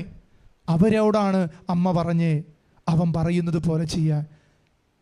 അപ്പോഴാണ് 6 കൽപ്പരണകൾ ചോദിക്കുന്നു, എടുത്തു വയ്ക്കുന്നു, വെള്ളം നിറയ്ക്കുന്നു, എല്ലാം ചെയ്യുന്നു. അവർക്ക് അമ്മ പറഞ്ഞ വിശ്വാസമായി. എന്താ കാരണം? ഇതെൻ്റെ അമ്മയാ, ഇത് യേശുവിൻ്റെ അമ്മയാ എന്ന് അവരുടെ ഉള്ളിൽ ദൈവത്തിൻ്റെ പരിശുദ്ധാത്മാവ് അവർക്ക് ബോധ്യം കൊടുത്തു. സ്നേഹമുള്ളവർ, ഈ കാലഘട്ടത്തിലും ഈ അമ്മ എൻ്റെ അമ്മയാ. ഞാൻ തളരാതിരിക്കാൻ, ഞാൻ പാപം ചെയ്യാതിരിക്കാൻ, ഞാൻ വിശുദ്ധി ജീവിക്കാൻ യേശുവിൻ്റെ സന്നിധിയിൽ കണ്ണീരൊഴിക്കുന്ന ഒരു അമ്മയാ ഈ അമ്മ. പരിചാരകരുടെ ബോധ്യമെങ്കിലും നമുക്കുണ്ടോ സ്നേഹമുള്ളവർ? ഞാനിങ്ങനെ ചിന്തിക്കാറുണ്ട്, ദൈവമേ, ആ പരിചാരകരുടെ വിവേകം, കർത്താവിരുന്ന കഴുതയുടെ വിവേകം ഈ കാലഘട്ടത്തിൽ എനിക്കും നിങ്ങൾക്കും കിട്ടിയിരുന്നെങ്കിൽ നമ്മളെ എന്നേ വിശുദ്ധരായാനെ. ഒന്നും നഷ്ടപ്പെട്ടിട്ടില്ല സ്നേഹമുള്ളവരെ. തിരിച്ചു പിടിക്കാൻ ഇപ്പോഴും നമ്മുടെ കയ്യിൽ സമയമുണ്ട്. ഒരു നിമിഷം മതി. നല്ല കള്ളന് മണിക്കൂറുകളൊന്നും കൊടുത്തില്ല, സെക്കൻഡുകളിൽ തന്നെ അവൻ പറുദീസായുടെ രാജ്യത്തിലേക്ക് പ്രവേശിക്കപ്പെട്ടവനാ. സ്നേഹമുള്ളവരെ, തിരിച്ചറിയുക, കാനായിലെ കൃപയുടെ സമയത്തെ അമ്മയോടൊപ്പം ത്വരിതപ്പെടുത്തിയവരിൽ ഒരു കൂട്ടരുണ്ടായിരുന്നു. അവരാണ് പരിചാരകർ. ഇന്ന് യേശു വിളിക്കുക, പരിശുദ്ധ അമ്മ വിളിക്കുക, നിനക്ക് എൻ്റെ കൂടെ ഈ യുഗാന്ത്യ കാലഘട്ടത്തിൽ ഒരു പരിചാരകന്റെ ജോലി ചെയ്യാൻ പറ്റുമോ? എല്ലാവരും നിന്നെ ആട്ടും, കളിയാക്കും, കുറ്റം വിധിക്കും, ഒറ്റപ്പെടുത്തും. അമ്മ നിങ്ങളുടെ കൂടെയുണ്ട്, കൂടെ വാ, നമുക്ക് ചെയ്യിക്കാം. അവൻ പറയുന്നത് പോലെ മാത്രം ഞാൻ ചെയ്തു, എൻ്റെ കൂടെ നിന്നാൽ നിങ്ങൾക്കും ചെയ്യാം. ഇതാണ് ഈ കാലഘട്ടത്തിൽ കൃപയുടെ സമയത്തിലെ അമ്മ നമ്മളെ പഠിപ്പിക്കുന്നത്. യുഗാന്ത്യ നാളുകളിൽ മറിയത്തിൻ്റെ നിർദ്ദേശം പാലിക്കുന്ന എളിയ ദാസരുടെ സഹകരണത്താൽ കൃപയുടെ സമയത്തെ ത്വരിതപ്പെടുത്താം. യുഗാന്ത്യ കാലഘട്ടങ്ങളിൽ മറിയത്തിൻ്റെ നിർദ്ദേശം പാലിക്കുന്ന എളിയ ദാസരുടെ സഹകരണത്താൽ കൃപയുടെ സമയത്തെ ത്വരിതപ്പെടുത്താം. ഹിരോഷിമയിൽ ആറ്റം ബോംബ് വീണ സമയത്ത് ഒരു ജെസ്യൂട്ട് ദേവാലയത്തിൽ ജെസ്യൂട്ട് അച്ഛന്മാരായ 8 പേര് ജപമാല ചൊല്ലി പ്രാർത്ഥിച്ചു. ആ വൈദികര് ആ കാലഘട്ടത്തിലുള്ള ഹിരോഷിമയിലുള്ള, ജപ്പാനിലുള്ള ആ രാജ്യവാസികളോട് പറഞ്ഞിട്ടുണ്ട്, മക്കളെ, ഫാത്തിമയിൽ പരിശുദ്ധ അമ്മ പ്രത്യക്ഷപ്പെട്ട് പറഞ്ഞു ഈ കാലഘട്ടങ്ങളിൽ ദിവ്യകാരുണ്യ സന്നിധിയിൽ ജപമാല ചൊല്ലി പ്രാർത്ഥിക്കാൻ. എന്നാൽ ആ ദൈവജനം ഒന്നും അത് കേട്ടില്ല സ്നേഹമുള്ളവരെ. അങ്ങനെ ഈ വൈദികര് ദേവാലയത്തിൽ ദിവ്യകാരുണ്യം എഴുന്നള്ളിച്ചു വെച്ച് കരങ്ങൾ വിരിച്ച് ജപമാല ചെല്ലുന്ന സമയത്ത് ഹിരോഷിമയിൽ ആറ്റം ബോംബ് വീഴുകയാണ്. എന്നാൽ ചരിത്രം രേഖപ്പെടുത്തിയ ഏറ്റവും വലിയ ഒരു സാക്ഷ്യമാണത്. ഈ 8 വൈദികർക്കും ഒരു പോറല് പോലും ഏറ്റില്ല. ദേവാലയത്തിൻ്റെ മേൽക്കൂരകൾ നശിച്ചു. എന്നാൽ ദൈവാലയത്തിനുള്ളിലിരുന്ന വൈദികർക്ക് ചെറിയ ചെറിയ മുറിവുകളല്ലാതെ ഒന്നും സംഭവിച്ചില്ല. പിന്നീട് ചരിത്രം പറഞ്ഞു, ആ വൈദികർക്ക് പിന്നീട് ഒരിക്കലും റേഡിയേഷൻ ഏൽക്കാതെയാണ് അവർ മരിച്ചത്. എന്നാൽ ആ നാട്ടിൽ ജനിച്ചു വളർന്നവരും ആ കാലഘട്ടത്തിൽ ജീവിച്ചവർക്ക് റേഡിയേഷനേറ്റ് വലിയ മരണങ്ങൾ സംഭവിച്ചു. ഇന്നും ഹിരോഷിമയിൽ ജനിച്ചു വീഴുന്ന ആ മക്കൾക്ക് കൈകളില്ല, കണ്ണുകളില്ല, ശരീരത്തിൽ ത്വക്ക് സംബന്ധമായ രോഗം. ആ വൈദികര് 80 വയസ്സ് അങ്ങനെ ജീവിതത്തിൽ ഒരിക്കലും ആ കാലഘട്ടത്തിൽ ജീവിക്കില്ലെന്ന് ശാസ്ത്രം വിധി എഴുതിയ വയസ്സിനപ്പുറം ജീവിച്ചത് ഈ 8 വൈദികരാ. കാരണം എന്താണ്? സമയത്തെ ത്വരിതപ്പെടുത്താൻ പരിചാരകരുടെ മറിയം പറഞ്ഞ വാക്കുകൾ സ്വീകരിച്ച പരിചാരകരെ പോലെ ഫാത്തിമയിൽ പരിശുദ്ധ അമ്മ ലൂസിക്ക് വെളിപ്പെടുത്തിയ സത്യത്തെ തിരിച്ചറിഞ്ഞ് ജപമാല ചൊല്ലി പ്രാർത്ഥിച്ചതിൻ്റെ വെളിച്ചത്തിൽ ദൈവിക സംരക്ഷണം ആ ദേവാലയത്തിൽ നിറഞ്ഞു. ഹിരോഷിമയിൽ ഏതെങ്കിലും ജനങ്ങൾ ആ ദേവാലയത്തിൽ ഇരുന്ന് പ്രാർത്ഥിച്ചിരുന്നെങ്കിൽ അവരും ഇന്ന് രക്ഷപ്പെട്ടേനെ. കാലഘട്ടത്തിൻ്റെ ചരിത്രത്തിൽ അവരുടെ പേരുകളും തങ്കലിപികളിൽ എഴുതപ്പെട്ടേനെ. സ്നേഹമുള്ളവരെ, ഇതൊരു സത്യമാണ്. ചരിത്ര താളുകളിൽ എഴുതി വയ്ക്കപ്പെട്ട സഭയുടെ വലിയ അത്ഭുതങ്ങളുടെ വെളിച്ചം. സ്നേഹമുള്ളവരെ, കാനായിൽ സംഭവിച്ചത് എന്താണ് തിരിച്ചറിയുക. കലവറ പ്രമാണികൾക്ക് അറിയാതെ പോവുകയും പരിചാരകർ മാത്രം അറിയുകയും സഹകരിക്കുകയും ചെയ്യുന്ന ദൈവിക പദ്ധതി. കലവറക്കാരെന്ന് പറഞ്ഞാൽ ആരാ? ആ ഇവന്റ് മാനേജ്മെൻറ്റ് നടത്തുന്ന വ്യക്തിയാണ് കലവറക്കാരൻ. യഥാർത്ഥത്തിൽ നമ്മൾ പറയില്ലേ, ഇന്നത്തെ പറഞ്ഞു കഴിഞ്ഞാൽ കാറ്ററിംഗ് സർവീസ് നടത്തുന്ന മുതലാളി. അദ്ദേഹത്തിൻ്റെ അണികൾക്കെല്ലാം കൊടുത്തു. എന്നിട്ട് അദ്ദേഹം വലിയ പ്രമാണിയായിട്ട് എല്ലാവരും പണി ഏൽപ്പിക്കുക. എന്നാൽ യഥാർത്ഥത്തിൽ ആ കലവറക്കാരനത് മനസ്സിലായില്ല ഇതെങ്ങനെയുണ്ടായെന്ന്. വചനം പറയുന്നില്ലേ, കലവറക്കാരൻ രുചിച്ചു നോക്കി, ഇത് ഇത്രയും നല്ലത് എവിടെയായിരുന്നു, നീ എവിടെ ഒളിപ്പിച്ചു വെച്ചതെന്ന് പരിചാരിയോട് പറയാ. യഥാർത്ഥത്തിൽ നമ്മളാരാ? സഭയിലെ ഒരു പുരോഹിതനാരാ? സഭയിലൊരു സന്യാസിനി ആരാ? യഥാർത്ഥത്തിൽ സഭയുടെ കലവറക്കാരാണോ നമ്മൾ അറിയുന്നില്ല. സ്നേഹമുള്ളവരെ, ദൈവത്തിൻ്റെ സമയത്തെ ത്വരിതപ്പെടുത്തുന്ന സമയത്തെ യഥാർത്ഥത്തിൽ നമ്മൾ അറിയുന്നുണ്ടോ? എന്നാൽ പരിചാരകരായ അൽമായര് പലപ്പോഴും അറിയുന്നു. പരിചാരകരായ വിശുദ്ധി ജീവിക്കുന്ന യുവജനങ്ങൾ അറിയുന്നു. പരിചാരകരായ ബാല്യത്തിൽ തന്നെ വിശുദ്ധി ജീവിച്ച ഒരു കൊച്ചു കാർലോ അക്കിറ്റസ് അറിഞ്ഞു. എവിടെയാ നമ്മുടെ നഷ്ടങ്ങൾ? പണ്ട് സഭയിൽ കലവറക്കാരായിരുന്നു വിശുദ്ധര്. ഇന്ന് സഭയിൽ കലവറക്കാരെക്കാൾ കൂടുതലാകാൻ പോകുന്നു മറ്റുള്ളവർ. അത് തെറ്റല്ല, തെറ്റാണെന്നല്ല അച്ഛൻ പറയുന്നത്. എന്നാൽ കലവറക്കാർക്ക് എന്ത് സംഭവിച്ചു? നമുക്ക് നമ്മുടെ ജീവിതത്തെ കലവറക്കാരിൽ നിന്ന് ഒരു പരിചാരകരിലേക്ക് കൊണ്ടുവരാം. അതാ പരിശുദ്ധ അമ്മ പറയുന്നത്, പരിചാരകയിലേക്ക് നീ വരുമ്പോൾ എനിക്ക് പറയാൻ എളുപ്പ. കലവറക്കാരനിൽ നീ നിൽക്കുമ്പോൾ എനിക്ക് നിന്നോട് സംസാരിക്കാൻ പറ്റുന്നില്ല. നീ എല്ലാം തികഞ്ഞവരായി അഹങ്കാരത്തിൻ്റെ കൊടുമുടിയിൽ നീ നിൽക്കുമ്പോൾ ഞാൻ എങ്ങനെ കൃപയുടെ ഈ വരത്തെക്കുറിച്ച് നിന്നോട് പറയും? യഥാർത്ഥത്തിൽ ലൂസി, ജസീന്ത, ഫ്രാൻസിസ്കോ അവർ എളിമയുള്ള മക്കളായി തീർന്നപ്പോഴാണ് കലവറയുടെ കൃപയാകുന്ന പരിശുദ്ധ അമ്മ പരിശുദ്ധാത്മാവിനെയും കൊണ്ട് ആ മക്കളുടെ അടുത്തേക്ക് വന്നേ. സ്നേഹമുള്ളവരെ, കലവറയോക്കാരെ പോലെ ആയിത്തീരരുത് നമ്മൾ. കാലഘട്ടം നമ്മളെ എവിടെയൊക്കെയോ കലവറക്കാരാക്കുന്നു. പരിശുദ്ധ അമ്മ പറയുക, കലവറക്കാരായത് പോയിക്കൊണ്ടതേതല്ലേ നിങ്ങൾക്ക് എൻ്റെ വാക്കുകൾ മനസ്സിലാക്കാത്ത. ചിലർ പറയാറുണ്ട്, അച്ഛാ സ്വർഗം നരകവും ശുദ്ധീകരണ സ്ഥലത്തേക്ക് ഈ ഭൂമിയിൽ തന്നെയാണ്, എങ്ങനെ ജീവിച്ചാലും ദൈവം നമ്മളെ രക്ഷിക്കാൻ വന്നതല്ലേ, അതുകൊണ്ട് എങ്ങനെ ജീവിച്ചാലും കുഴപ്പമില്ലെന്നേ. ഇല്ല സ്നേഹമുള്ളവരെ, പരിശുദ്ധ അമ്മയെ യേശു ക്രിസ്തു അത് പറഞ്ഞിട്ടില്ല. കലവറക്കാരത് പറയാ. കലവറക്കാർക്ക് രുചിച്ചു നോക്കാനുള്ള വീഞ്ഞ് അറിയില്ല. അവർ രുചിച്ചു നോക്കി പറയും, ആ ഇത് നല്ലതാണല്ലോ, ഇത് വലിയ അത്ഭുതമാണല്ലോ. എന്നാൽ അതിലേക്ക് കടക്കില്ല. പരിശുദ്ധ കുർബാനയുടെ എത്ര അത്ഭുതങ്ങൾ ലോകത്ത് നടന്നേ. എന്നിട്ട് സ്നേഹമുള്ളവരെ, നമ്മൾ വിശുദ്ധ കുർബാനയ്ക്ക് നിൽക്കുമ്പോൾ പരിചാരകരാണോ കലവറക്കാരാണോ? ചിന്തിക്കുക, നമ്മൾ ധ്യാനിക്കുക.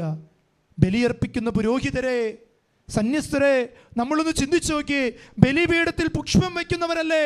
പരിശുദ്ധ അമ്മ കൊച്ചു കാലഘട്ടത്തിൽ ബലിപീഠത്തിൽ നിൽക്കുമ്പോൾ പോലും പരിശുദ്ധി എന്ന കൃപ നഷ്ടപ്പെടുത്തിയിട്ടില്ല. കലവറക്കാരായിട്ടല്ല, പരിചാരകരായിട്ടാണ് ക്രിസ്തുവിൻ്റെ അടുത്തേക്ക് പോയേ. ക്രിസ്തു നമുക്ക് കാണിച്ചു തന്ന് കലവറക്കാരായതല്ല, പരിചാരകനായി അവൻ്റെ ചുമലിൽ അവനെടുത്ത് കുരിശുകൾ അവൻ നിനക്ക് വേണ്ടി പരിചാരകനായതാ. അവന് വലിയ കുതിരപ്പുറത്ത് വരായിരുന്നു, ഒരു കഴുതയുടെ പുറത്ത് വന്നത് പരിചാരകൻ്റെ ആത്മീയ ചൈതന്യത്തിന് നമുക്ക് കൊണ്ടുതരാനാ. ഈ ആത്മീയ ചൈതന്യം നമുക്ക് നഷ്ടപ്പെട്ടു പോകരുത്. സ്നേഹമുള്ളവരെ, ഇത് തിരിച്ചറിയുക. ദൈവപുത്രൻ്റെ മഹത്വ മനുഷ്യാവതാരത്തിലും മനുഷ്യരക്ഷയ്ക്കും ദൈവിക ഇടപെടലിനും ത്വരിതപ്പെടുത്താൻ 6 കാര്യങ്ങൾ പരിശുദ്ധ അമ്മ നമ്മളെ പഠിപ്പിക്കുന്നുണ്ട്. യഥാർത്ഥത്തിൽ ദൈവപുത്രൻ്റെ മനുഷ്യാവതാരത്തിലും മനുഷ്യരക്ഷയിലും ദൈവിക ഇടപെടൽ ത്വരിതപ്പെടുത്താൻ 6 കാര്യങ്ങൾ. ഒന്നാമത്തെ കാര്യം നിങ്ങൾ എഴുതി വയ്ക്കണം. നാളെ നിങ്ങൾ ധ്യാനിക്കണം. ഇന്ന് കേട്ട ദൈവവചനങ്ങളെ നാളെ പകലുകളിൽ പലതും സംസാരിക്കാതെ എൻ്റെ ദൈവം എന്നെ എന്തിനു വിളിച്ചുവെന്ന് തിരിച്ചറിഞ്ഞ് ധ്യാനിക്കണം. ഒന്നാമത്തെ കാര്യം സ്നേഹമുള്ളവരെ, രക്ഷകൻ്റെ വരവിനായി പ്രത്യാശപൂർവം അവൾ ഒരുങ്ങിക്കാത്തിരുന്നു. ഇത് പരിശുദ്ധ അമ്മയുടെ ജീവിതത്തിൽ ദൈവപുത്രൻ്റെ മനുഷ്യാവതാരത്തിന് വേണ്ടി അമ്മ ഒരുങ്ങിയ 6 കാര്യങ്ങളാണ്. ഒന്നാമത്തെ കാര്യം ഇതാണ്: രക്ഷകൻ്റെ വരവിനായി പ്രത്യാശപൂർവം അവൾ ഒരുങ്ങിക്കാത്തിരുന്നു. പഴയ നിയമത്തിൽ നിങ്ങളെ രക്ഷിക്കാൻ ഒരു രക്ഷകൻ വരുമെന്ന് അവർ വിശ്വസിച്ചിരുന്നു. ഈ രക്ഷകൻ്റെ വേണ്ടി ഒത്തിരി പേര് കാത്തിരുന്നു. പ്രഭുക്കന്മാരുടെ മക്കള് കാത്തിരുന്നു, പെൺകുട്ടികൾ കാത്തിരുന്നു. ഞങ്ങളുടെ അപ്പനൊരു പ്രഭുവാണ്, അതുകൊണ്ട് എൻ്റെ ഉദരത്തിൽ നിന്നായിരിക്കും ഈ ബൈബിളിൽ പറയുന്ന ഈ എമ്മാനുവൽ എന്ന രക്ഷകൻ ജനിക്കുക എന്ന് അവർ കാത്തിരുന്നു. സകല രാജാക്കന്മാരും അങ്ങനെ കാത്തിരുന്നു, രാജാക്കന്മാരുടെ മക്കൾ കാത്തിരുന്നു. എന്നാൽ സ്നേഹമുള്ളവരെ, അന്നത്തെ പാവപ്പെട്ട ഒരു വീട്ടിലെയും ഒരു സ്ത്രീയും അങ്ങനെ ഒരുങ്ങി കാത്തിരുന്നില്ല. എന്നാൽ അവിടുത്തെ ഹന്ന ജോവാക്കിം ദമ്പതികളുടെ കുടുംബത്തിലെ ഒരു സാധാരണക്കാരി സ്ത്രീ എന്നും പള്ളിയിൽ പോയി, സിനഗോഗിൽ പോയി പ്രാർത്ഥിച്ചിരുന്ന്, അകലങ്ങളിലിരുന്ന് ദാരിദ്ര്യത്തിൻ്റെ വേദനകൾ അനുഭവിച്ച് കണ്ണടച്ച് കരങ്ങൾ കുപ്പിയ ഈ അമ്മയുടെ ഒരു ബാല്യമുണ്ടായിരുന്നു. രക്ഷകന് വേണ്ടി കാത്തിരുന്നു. എന്നിൽ പിറക്കണമെന്നല്ല, ഈ ലോകത്ത് രക്ഷകൻ ജനിക്കണം, എനിക്കത് കാണണമെന്ന് ആഗ്രഹിച്ച് പരിശുദ്ധ അമ്മ പ്രാർത്ഥിച്ചു. എന്നാൽ ദൈവം, സ്വർഗത്തിലെ ദൈവം അമ്മയെ കണ്ടു. ഈ അമ്മയെ ദൈവം ഈ ലോകത്തിലേക്ക് അയച്ചത് ഈ പ്രത്യാശയോടെയാണ്. സ്നേഹമുള്ളവരെ, ജനിച്ച കാലഘട്ടത്തിൽ നമുക്കാർക്കും അറിയില്ലായിരുന്നു നമ്മളൊരു സന്യാസിനിയാകുമോ എന്ന്.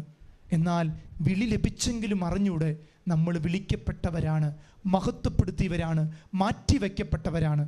എന്നിട്ടും ഈ രക്ഷകൻ്റെ ഈ ലോക വരവിന് നീ എന്തെങ്കിലും ചെയ്തിട്ടുണ്ടോ? രണ്ടാമത്തത്, തൻ്റെ സുഹൃത ജീവിതത്താലും പ്രാർത്ഥനയാലും അവൾ ഒരുങ്ങി. പരിശുദ്ധ അമ്മ ഒരുങ്ങി. രക്ഷകൻ വരുമ്പോൾ ഞാൻ നല്ല വ്യക്തിയായിട്ട് ജീവിക്കണമെന്ന് അമ്മ ഒരുങ്ങി. അമ്മയുടെ ഉദരത്തിൽ വരുന്നല്ല അച്ഛൻ പറയണേ. അമ്മ ഒരുങ്ങിയത് എങ്ങനെയാണെന്നറിയോ? ഈ രക്ഷകൻ വരുമ്പോൾ എന്നെ കാണുമ്പോൾ എനിക്കൊരു കുറവുണ്ടാകരുത്. എന്നിട്ട് എന്ത് ചെയ്തു? തൻ്റെ സുഹൃതത്തിൽ ജീവിച്ചു, പുണ്യത്തിൽ ജീവിച്ചു, പിന്നെ പ്രാർത്ഥനയിൽ സമയം ചെലവഴിച്ചു. സ്നേഹമുള്ളവരെ, അതുകൊണ്ട് മങ്ങിയൊരു അന്തി വെളിച്ചത്തിൽ ചെന്തി പോലൊരു മാലാക വിണ്ണിൽ നിന്ന് നിന്നെ സ്വർഗത്തിൻ്റെ ജനനത്തിൻ്റെ മരണത്തേക്ക് വിളിക്കുമ്പോൾ നീ എപ്രകാരമായിരിക്കും? അമ്മ ഒരുങ്ങിയത് മുഴുവൻ ഇതിനു വേണ്ടിയായിരുന്നു. മൂന്നാമത്തെ കാര്യം, അമ്മ എങ്ങനെ ഒരുങ്ങി? വിശ്വാസത്തിലും പ്രത്യാശയിലും അവൾ സമർപ്പണം നടത്തി. 2 കാര്യത്തിലാണ് അമ്മ സിനഗോഗുകളിൽ പ്രാർത്ഥിക്കാൻ പോകുമ്പോൾ സമർപ്പണം, ദേവാലയത്തിൽ പ്രാർത്ഥിക്കാൻ പോകുമ്പോൾ സമർപ്പണം. ഒന്ന്, വിശ്വാസത്തിൽ, തൻ്റെ ജീവിതത്തിൻ്റെ വിശ്വാസത്തിലും അതുപോലെ പ്രത്യാശ, ദൈവത്തിലൊരു പ്രത്യാശ. അതുകൊണ്ടല്ലേ അമ്മ പറഞ്ഞേ, ഇതാ കർത്താവിൻ്റെ ദാസി, ഇതാ കർത്താവിൻ്റെ, എൻ്റെ പ്രത്യാശ ഈ ലോകത്ത് ജനിക്കും ഈശോ കാണുന്ന, എന്നാൽ എൻ്റെ പ്രത്യാശയെ ഒരു വലിയ കൃപയാക്കി എൻ്റെ ഉദരത്തിലേക്ക് ഈശോ വന്നു. ഞാൻ പോലും ചിന്തിക്കാത്ത ദൈവം തന്നു. അപ്പം 2 കാര്യങ്ങൾ, ഒന്ന് വിശ്വാസത്തിലും പ്രത്യാശയിലും അവൾ സമർപ്പണം നടത്തി. സ്നേഹമുള്ളവരെ, നാലാമത്തത് അമ്മയുടെ ഒരുക്ക പ്രകാരമായിരുന്നു. എളിമയിൽ എല്ലാവരേക്കാൾ അവൾ മുൻപന്തിയിൽ നിൽക്കാൻ ആഗ്രഹിച്ചു. പരിശുദ്ധ അമ്മയുടെ ഏറ്റവും വലിയ ആഗ്രഹം എളിമയിൽ എനിക്ക് മുൻപന്തിയിൽ നിൽക്കണം. അതുകൊണ്ട് തന്നെയാണ് ഈശോയുടെ അമ്മ ചെയ്ത കാര്യം തന്നെ ഈശോ ഈ ലോകത്ത് കാണിച്ചു തന്നു. താലത്തിൽ വെള്ളം എടുത്ത് എളിമപ്പെടാം തൻ്റെ ശിഷ്യരുടെ മുന്നിൽ. സ്നേഹമുള്ളവരെ, ഈ കാലഘട്ടം എളിമപ്പെടാനുള്ളതാണ്. എളിമപ്പെട്ടാലാണ് ക്രിസ്തുവിൻ്റെ വരവിനെ ത്വരിതപ്പെടുത്താൻ പറ്റുള്ളൂ. അഹങ്കാരം, നമുക്കറിയാം ബൈബിളിൽ പിശാചിനെ പറയുന്നൊരു വാക്കാണ് ഞാൻ. നമുക്കറിയാം ഞാൻ എന്ന് പറഞ്ഞിട്ട് അവൻ പറയുന്നുണ്ട്, ഞാൻ ആകാശത്തുണ്ടായിരുന്നു, ഞാൻ പാതാളത്തേക്ക്, ഞാൻ ഇനിയും ഉയർന്നു വരും. പിശാചിനെ പറയുന്ന ചില പിശാചുമായിട്ട് മല്ലടിക്കുന്ന ദൈവവചനങ്ങളിൽ നമ്മൾ കാണാം ഞാൻ എന്ന വാക്ക്. അഹങ്കാരത്തിൻ്റെ പൂർണ്ണതയെ വെളിപ്പെടുത്തുന്ന, മൂലപാപങ്ങളിൽ എളിമയെന്ന പുണ്യം നഷ്ടപ്പെടുമ്പോൾ മൂലപാപങ്ങൾ കടന്നു വരാനുള്ള എല്ലാ കാരണവും ഒന്നാമത്തെ മൂലപാപമായ അഹങ്കാരത്തിൽ നിന്നാണെന്ന് നമ്മൾ പഠിക്കുകയും അറിയുകയും ചെയ്തിട്ടുണ്ട്. സ്നേഹമുള്ളവരെ, എളിമയിൽ എല്ലാവരേക്കാൾ അവൾ മുൻപന്തിയിലായിരുന്നു. കാലഘട്ടത്തിൽ സഹോദരിമാരെ, നമ്മൾ എളിമയിൽ മുൻപന്തിയിലാണോ? എന്നാലാ കർത്താവിൻ്റെ വരവിനെ ത്വരിതപ്പെടുത്താൻ പറ്റുള്ളൂ. അഞ്ചാമതായിട്ട്, മനുഷ്യാവതാരം ഒരു നിമിഷമെങ്കിൽ വൈകാതെ ഒരു കുറവും കാണിച്ചില്ല. മനുഷ്യാവതാരം ഒരു നിമിഷമെങ്കിൽ പെട്ടെന്ന് കടന്നു വന്നതാണെങ്കിലും അതിനൊരു കുറവും കാണിച്ചില്ല. മാലാഖ വന്നിട്ട് പെട്ടെന്ന് പറയാ പരിശുദ്ധ അമ്മയോട്, നിന്നിൽ പരിശുദ്ധാത്മാവെന്നറിയും, നീ ഒരു പുത്രന് ജന്മം കൊടുക്കും. പിന്നെ വൈകിക്കുന്നില്ല, ഇങ്ങനെ കാത്തിരിക്കല്ല. പരിശുദ്ധ അമ്മ ഇങ്ങനെ ചിന്തിക്കുക, അയ്യോ ഞാൻ എൻ്റെ അപ്പനോട് ചോദിക്കട്ടെ, ജവാക്യമിനോട് ചോദിച്ചിട്ട് പറയാം, ഞാൻ എൻ്റെ അമ്മയോട് ചോദിക്കട്ടെ, ഹന്നയോട് ചോദിക്കട്ടെ. ഒന്നും ചോദിക്കുന്നില്ല. ഞാൻ കെട്ടാൻ പോകുന്ന ജോസഫിനോട് ചോദിക്കട്ടെ, ഒന്നും പറയുന്നില്ല. ഇത് ദൈവ പദ്ധതിയാണ്, അവരെല്ലാം ഇത് അംഗീകരിച്ചോളും എന്ന് ഉള്ളിലൊരു ഉൾബലം കിട്ടുകയാണ്. സ്നേഹമുള്ളവരെ, അധികാരവും ആത്മീയതയും ഒരുമിക്കുമ്പോഴുണ്ടാകുന്നത് ദൈവഹിതത്തിന് നോ പറയില്ല. ചിലപ്പോൾ വചനം പറയാൻ, വചനം പങ്കുവയ്ക്കാൻ നമുക്ക് അവസരം കിട്ടുമ്പോൾ നമ്മൾ പറയുന്നില്ലേ, അയ്യോ ഞാൻ ഒരുങ്ങിയിട്ടില്ല ഈശോയെ, ഞാൻ പ്രാർത്ഥിച്ചിട്ടില്ല ഈശോയെ, എനിക്ക് എങ്ങനെ പറയാൻ പറ്റും? നീ മാറ്റി വയ്ക്കും തോറും കൃപ ഒഴുകല് നിനക്ക് നഷ്ടപ്പെടും. അന്ന് കിട്ടുന്ന കൃപ പിറ്റേ ദിവസം നീ ഒരുങ്ങി പറഞ്ഞാലും ചിലപ്പോൾ കിട്ടണമെന്നില്ല. സ്നേഹമുള്ളവരെ, അതാണ് പരിശുദ്ധ അമ്മ മനുഷ്യാവതാരം ഒരു നിമിഷമെങ്കിലും വൈകാതെ ഒരു കുറവും കാണിക്കാതെ അതിലേക്ക് തൻ്റെ ജീവിതത്തെ എടുത്തു ചാടിക്കൊടുത്തു. ഇതാണ് നമുക്ക് വേണ്ട ഒരു എടുത്തുചാട്ടം. ദൈവകൃപയിലേക്ക് എടുത്തു ചാടാനുള്ള ഒരു കൃപ വേണം. ആറാമത്തത്, മംഗളവാർത്ത ശ്രവിച്ച മറിയം ആലോചിച്ച് തീരുമാനിക്കാൻ സമയം ചോദിച്ചില്ല. ഒരു മംഗളവാർത്ത കേട്ടപ്പോൾ യഥാർത്ഥത്തിൽ പരിശുദ്ധ അമ്മയുടെ ഇത് നമുക്ക് മംഗളവാർത്തയാണ്. അമ്മയെ സംബന്ധിച്ചിടത്തോളം ഇന്ന് വരെ പുരുഷ ബീജമില്ലാതെ ഒരു മനുഷ്യനും ജന്മം കൊടുത്തിട്ടില്ല. അമ്മ എങ്ങനെ അംഗീകരിക്കും? ഒരു ചെറുപ്പക്കാരി പെൺകുട്ടി ഇതുവരെ അങ്ങനെ കേട്ടിട്ട് പോലുമില്ല, അറിഞ്ഞിട്ട് പോലുമില്ല. അതാണ് ഞാൻ പുരുഷനെ അറിയുന്നില്ലല്ലോ എന്ന് അമ്മ പറഞ്ഞത്. സ്നേഹമുള്ളവരെ, മംഗളവാർത്ത ശ്രവിച്ച മറിയം ആലോചിച്ച് തീരുമാനിക്കാൻ സമയം ചോദിച്ചില്ല. ഇത് ദൈവമല്ലേ പറയുന്നേ, എന്നെ ശക്തനാക്കുന്നവനിലൂടെ ഇതെല്ലാം എനിക്ക് ചെയ്യാൻ സാധിക്കുമെന്ന് ഉള്ളുറപ്പോടെ ഏറ്റുപറഞ്ഞതാ അമ്മ. നമ്മളും നിത്യവ്രതം ചെയ്യുമ്പോൾ, ആദ്യവ്രതം ചെയ്യുമ്പോൾ യഥാർത്ഥത്തിൽ ഏറ്റുപറഞ്ഞതാ. നമ്മളെ സംബന്ധിച്ചിടത്ത് ഏറ്റവും വലിയ മംഗളവാർത്തയാ. ഇന്ന് ഇപ്പോഴെവിടെയാ നമ്മൾ ഈ മംഗളവാർത്ത സ്വീകരിച്ചിട്ട് എപ്പോഴെവിടെയാ? സ്നേഹമുള്ളവരെ, ഏഴാമത്തെ കാര്യം, 6 കാര്യം ഞാൻ പറഞ്ഞേ, ഏഴാമത്തൊരു കാര്യം കൂടിയുണ്ട്. അതിപ്രകാരമാണ്, മാതാപിതാക്കന്മാരുടെ അനുവാദമോ ജോസഫിൻ്റെ സമ്മതമോ ചോദിക്കാതെ കാലതാമസം വരുത്തുന്നില്ല. ഇത് അതിൽപ്പെട്ട തന്നെയാണ്. പക്ഷെ പറയാം, കാലതാമസം വരുത്താതെ തൻ്റെ ജീവിതത്തെ വിട്ടുകൊടുക്കുക. നാളെ എന്ന് നീട്ടിവെക്കരുത്. അനുതാപം എന്നത് തോന്നലിൽ വന്നാൽ ഓടിപ്പോകണം. വിശുദ്ധ കുർബാനയുടെ മുന്നിൽ അല്പസമയം ഒന്ന് ഇരിക്കണമെന്നൊരു തോന്നൽ വന്നാൽ ഓടിപ്പോകണം. സാഹചര്യങ്ങൾ അനുകൂലമോ പ്രതികൂലമാകട്ടെ, ദൈവസന്നിധിയിൽ നിന്നെ കാത്തിരിക്കുന്ന ഒരു ദൈവമുണ്ട്. എനിക്കായി പിറന്നവൻ, എനിക്കായി മരിച്ചവൻ, എനിക്കായി മുറിവേറ്റവൻ, എനിക്ക് വേണ്ടി ഉത്ഥാനം ചെയ്തവൻ എന്നെ കാത്തിരിക്കുമ്പോൾ, എൻ്റെ ജീവിത മണവാളൻ എനിക്ക് വേണ്ടി കാത്തിരിക്കുമ്പോൾ ഞാൻ എവിടെ പോയി മറയാനാ? ഞാൻ എവിടെ പോയി ഇരിക്കാനാ? കർത്താവേ, നിൻ്റെ സന്നിധി വിട്ട് ഞങ്ങൾ എവിടെ ഓടി ഒളിക്കാനാ? അത് നമ്മൾ തിരിച്ചറിയണം. സ്നേഹമുള്ളവരെ, ഇത് തിരിച്ചറിഞ്ഞവളായിരുന്നു പരിശുദ്ധ അമ്മ. വിശുദ്ധ അഗസ്തീനോസ് പറയുന്ന മനോഹരമായൊരു വാചകമുണ്ട്. ഓ പരിശുദ്ധ കന്യകയെ, ഉടൻ ഉത്തരമരുളുക. ലോകത്തിന് രക്ഷ കൊടുക്കാൻ അങ്ങ് എന്തിന് കാലതാമസം വരുന്നു? അഗസ്തീനോസ് പരിശുദ്ധ അമ്മയുടെ മുന്നിൽ പ്രാർത്ഥിച്ചു പറയുന്നൊരു പ്രാർത്ഥനയാ. ഓ പരിശുദ്ധ കന്യകയെ, ഉടൻ ഉത്തരമരുളുക. ലോകത്തിന് രക്ഷ കൊടുക്കാൻ അങ്ങ് എന്തിന് കാലതാമസം വരുന്നു? ഓ നാഥേ, തിടുക്കത്തിലാകുക. അങ്ങയുടെ സമ്മാനത്തെ ഇപ്പോൾ ആഗ്രഹിച്ച് കാത്തു നിൽക്കുന്ന മനുഷ്യവർഗത്തിൻ്റെ രക്ഷയ്ക്ക് ഇനി ഒരു നിമിഷം പോലും വൈകരുതേ. ഒരു കാലഘട്ടത്തിൽ ചെളിക്കുണ്ടിൽ വീണുപോയവൻ എഴുന്നേറ്റ് നിന്ന് പറയുക, അമ്മേ, അമ്മയുടെ കൈപിടിക്കുക. സഭയുടെ ഒരു വേദപാരംഗതന്റെ പ്രാർത്ഥനയായത്. സഭയുടെ കൂട്ടായ്മയിലുള്ള നമ്മുടെ പ്രാർത്ഥനയാകണം. ഓ പരിശുദ്ധ കന്യകയെ, ഉടൻ ഉത്തരമരുളുക. ലോകത്തിന് രക്ഷ കൊടുക്കാൻ അങ്ങ് എന്തിന് കാലതാമസം വരുത്തുന്നു? ഓ നാഥേ, തിടുക്കത്തിലാകുക. അങ്ങയുടെ സമയത്തെ ഇപ്പോൾ അനുഗ്രഹിച്ച് കാത്തു നിൽക്കുന്ന മനുഷ്യവംശത്തിന്, ഈ സന്യസ്തർക്ക് രക്ഷ ഇനിയും ഒരു നിമിഷം പോലും വൈകിക്കാതെ കൊടുക്കണമേ. ഇത് നമ്മുടെ പ്രാർത്ഥനയാകണം. നമ്മൾ പ്രാർത്ഥിച്ച ദൈവജനം അവരുടെ പ്രാർത്ഥനയിലേക്ക് അടിയുറയ്ക്കും. സ്നേഹമുള്ളവരെ, അവസാനം ഒരു കാര്യം പറഞ്ഞു നിർത്തുകയാണ്. എന്താണ് കൃപ?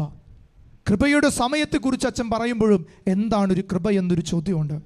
കൃപയെക്കുറിച്ച് ഇപ്രകാരമാണ് പറഞ്ഞു വയ്ക്കുന്നത്. കൃപ നാം വീക്ഷിക്കേണ്ടത് ഏതെങ്കിലും ഒരു ദാനം എന്ന നിലയ്ക്കല്ല. എപ്പോഴും കൃപ വേണം നമ്മൾ പ്രാർത്ഥിക്കുമ്പോൾ ഏതെങ്കിലും ഒരു ദാനം, ഏതെങ്കിലും ഒരു കൃപ സ്വന്തമാക്കാൻ, എനിക്ക് യഥാർത്ഥത്തിൽ ഒരു ദാനമായിട്ടല്ല കൃപയെക്കുറിച്ച് പറയുന്നത്. സഭ പഠിപ്പിക്കുന്നത് ഇങ്ങനെയാണ്: ദൈവത്തിൻ്റെ രക്ഷാകര പദ്ധതി മുഴുവനെയും ഉൾച്ചേർക്കുന്ന വിധത്തിലായിരിക്കണം ദൈവകൃപയെക്കുറിച്ച് ധ്യാനിക്കേണ്ടത്. ദൈവത്തിൻ്റെ രക്ഷാകര പദ്ധതി മുഴുവൻ, യേശുവിൻ്റെ ജനനം, മരണം, ഉത്ഥാനം, സഹനം, പീഡനം, പിന്നീടുള്ള സഭയുടെ വളർച്ച, ഇതെല്ലാം നമ്മൾ കൃപയുടെ ഒരു ചാലക ശക്തിയായി നമ്മൾ കാണണം. എന്നിട്ട് പറയാ, ദൈവത്തിൻ്റെ സൃഷ്ടികർമ്മം, മനുഷ്യരക്ഷയ്ക്കായി അവിടുന്ന് പൂർത്തിയാക്കിയ ദൈവ പദ്ധതി, ദൈവത്തിൻ്റെ സ്വയം വെളിപ്പെടുത്തൽ, പുത്രൻ്റെ മനുഷ്യാവതാരം, പീഡാസഹനം, മരണ ഉത്ഥാനങ്ങൾ, പരിശുദ്ധാത്മാവിൻ്റെ ആഗമനം, സഭയുടെ രൂപീകരണം, കൂദാശകൾ, യുഗാന്ത്യം, സ്വർഗ സൗഭാഗ്യം, ഇവയെല്ലാം ചേരുമ്പോഴാണ് ദൈവകൃപ നമ്മൾ സ്വന്തമാക്കുന്നത്. യേശുവിൻ്റെ ജനനം എൻ്റെ ജനനവുമായി ചേർത്ത് വയ്ക്കണം. ഞാൻ ജനിച്ചിട്ട് ക്രിസ്തുവിനെ പോലെ ജീവിച്ചു. പരിശുദ്ധ അമ്മയുടെ ജനനം പോലെ എൻ്റെ ജീവിതം മാറിയിട്ടുണ്ടോ? യേശുവിൻ്റെ മനുഷ്യാവതാരം ഈ ലോകത്ത് കൊടുത്ത സൗഭാഗ്യങ്ങൾ പോലെ എൻ്റെ ജനനം ഈ ലോകത്തിന് ക്രിസ്തുവിനെ കൊടുത്തു. യേശുവിൻ്റെ പീഡാസഹനം എൻ്റെ ജീവിതത്തിലെ പീഡാസനങ്ങളോട് തുലനം ചെയ്ത് അത് രക്ഷയ്ക്കാക്കി ഞാൻ മാറ്റിയിട്ടുണ്ടോ? അതുപോലെ പരിശുദ്ധാത്മാവിൻ്റെ ആഗമനം, ഞാൻ മാമോദീസയിൽ, സ്ഥൈര്യലേപനത്തിൽ, എൻ്റെ സന്യാസ ജീവിതത്തിൽ, പൗരോഹിത്യത്തിൽ സ്വീകരിച്ച ആത്മീയ വരങ്ങൾ ഞാൻ ജ്വലിപ്പിച്ചിട്ടുണ്ടോ? സഭയുടെ രൂപീകരണത്തിൽ അമ്മ എടുത്ത ദൗത്യം ഞാനും എടുത്തിട്ടുണ്ടോ? എൻ്റെ സഭയെ കുറ്റം വിധിക്കാനല്ലാതെ സഭയോട് ചേർന്ന് നിന്ന് സഭയുടെ മക്കൾക്ക് വേണ്ടി, സഭയുടെ കൂട്ടായ്മയ്ക്ക് വേണ്ടി എൻ്റെ ചങ്കുരുകിയ കണ്ണീരുകൾ ഈ ഭൂമിയിൽ വീണിട്ടുണ്ടോ? ഇതാണ് കൃപ, ഇതാണ് ദൈവകൃപ. സ്നേഹമുള്ളവരെ, കൂദാശകളോട് എൻ്റെ ജീവിതം എപ്രകാരമാണ്? ഈ യുഗാന്തി കാലഘട്ടങ്ങളിൽ ഞാൻ എപ്രകാരം ജീവിക്കുന്നു? എൻ്റെ കൂടപ്പിറപ്പുകളെ ഞാൻ എപ്രകാരം കൊണ്ടുപോകുന്നു? സ്വർഗ സൗഭാഗ്യത്തിന് ഞാൻ എപ്രകാരം പ്രവർത്തിക്കുന്നു? സ്നേഹമുള്ളവരെ, നമ്മളിപ്പോൾ കേട്ടത് ദൈവത്തിൻ്റെ കൃപയുടെ സമയത്തെ ത്വരിതപ്പെടുത്തുന്ന അമ്മയെക്കുറിച്ചാണ്. ഞാൻ ഇപ്രകാരം പറഞ്ഞു വയ്ക്കുക: ഈ കൃപയുടെ കാലഘട്ടത്തിൽ ജീവിച്ചതിൻ്റെ പേരിൽ ഞാനും നിങ്ങളും കൃപയുടെ സമയത്തെ ദൈവജനത്തിന് വേണ്ടി ത്വരിതപ്പെടുത്തണം. ജയിലറകളിൽ കടക്കുന്ന മക്കളുടെ ജീവിതത്തിൽ കൃപയുടെ സമയത്തെ ത്വരിതപ്പെടുത്തണം. സഭയ്ക്കെതിരെ പ്രവർത്തിക്കുന്ന തീവ്രവാദികളുടെ തീവ്രവാദ പ്രവർത്തനങ്ങൾക്ക് കൃപയുടെ സമയത്തെ നമ്മൾ തുറന്നു വെച്ചു കൊടുക്കണം. ആ ദൗത്യം അമ്മയോട് ചേർന്ന് ഒരു പരിചാരകരെ പോലെ ചെയ്യാൻ, കലവറക്കാരെ പോലെയല്ല. ദൈവജനം നമ്മളെ ഇപ്പോൾ നോക്കുന്നത് ചിലപ്പോൾ കലവറക്കാരെ പോലെയാണെങ്കിൽ തിരുത്തി എഴുതണം. ഞങ്ങൾ പരിചാരകരാ, ക്രിസ്തുവിൻ്റെ പരിചാരകർ. അമ്മയോട് ചേർന്ന് ഈ ലോകത്തിന് മുന്നിൽ പരിചാരകരായി മാറാൻ ഞങ്ങൾ ഒരുങ്ങുക.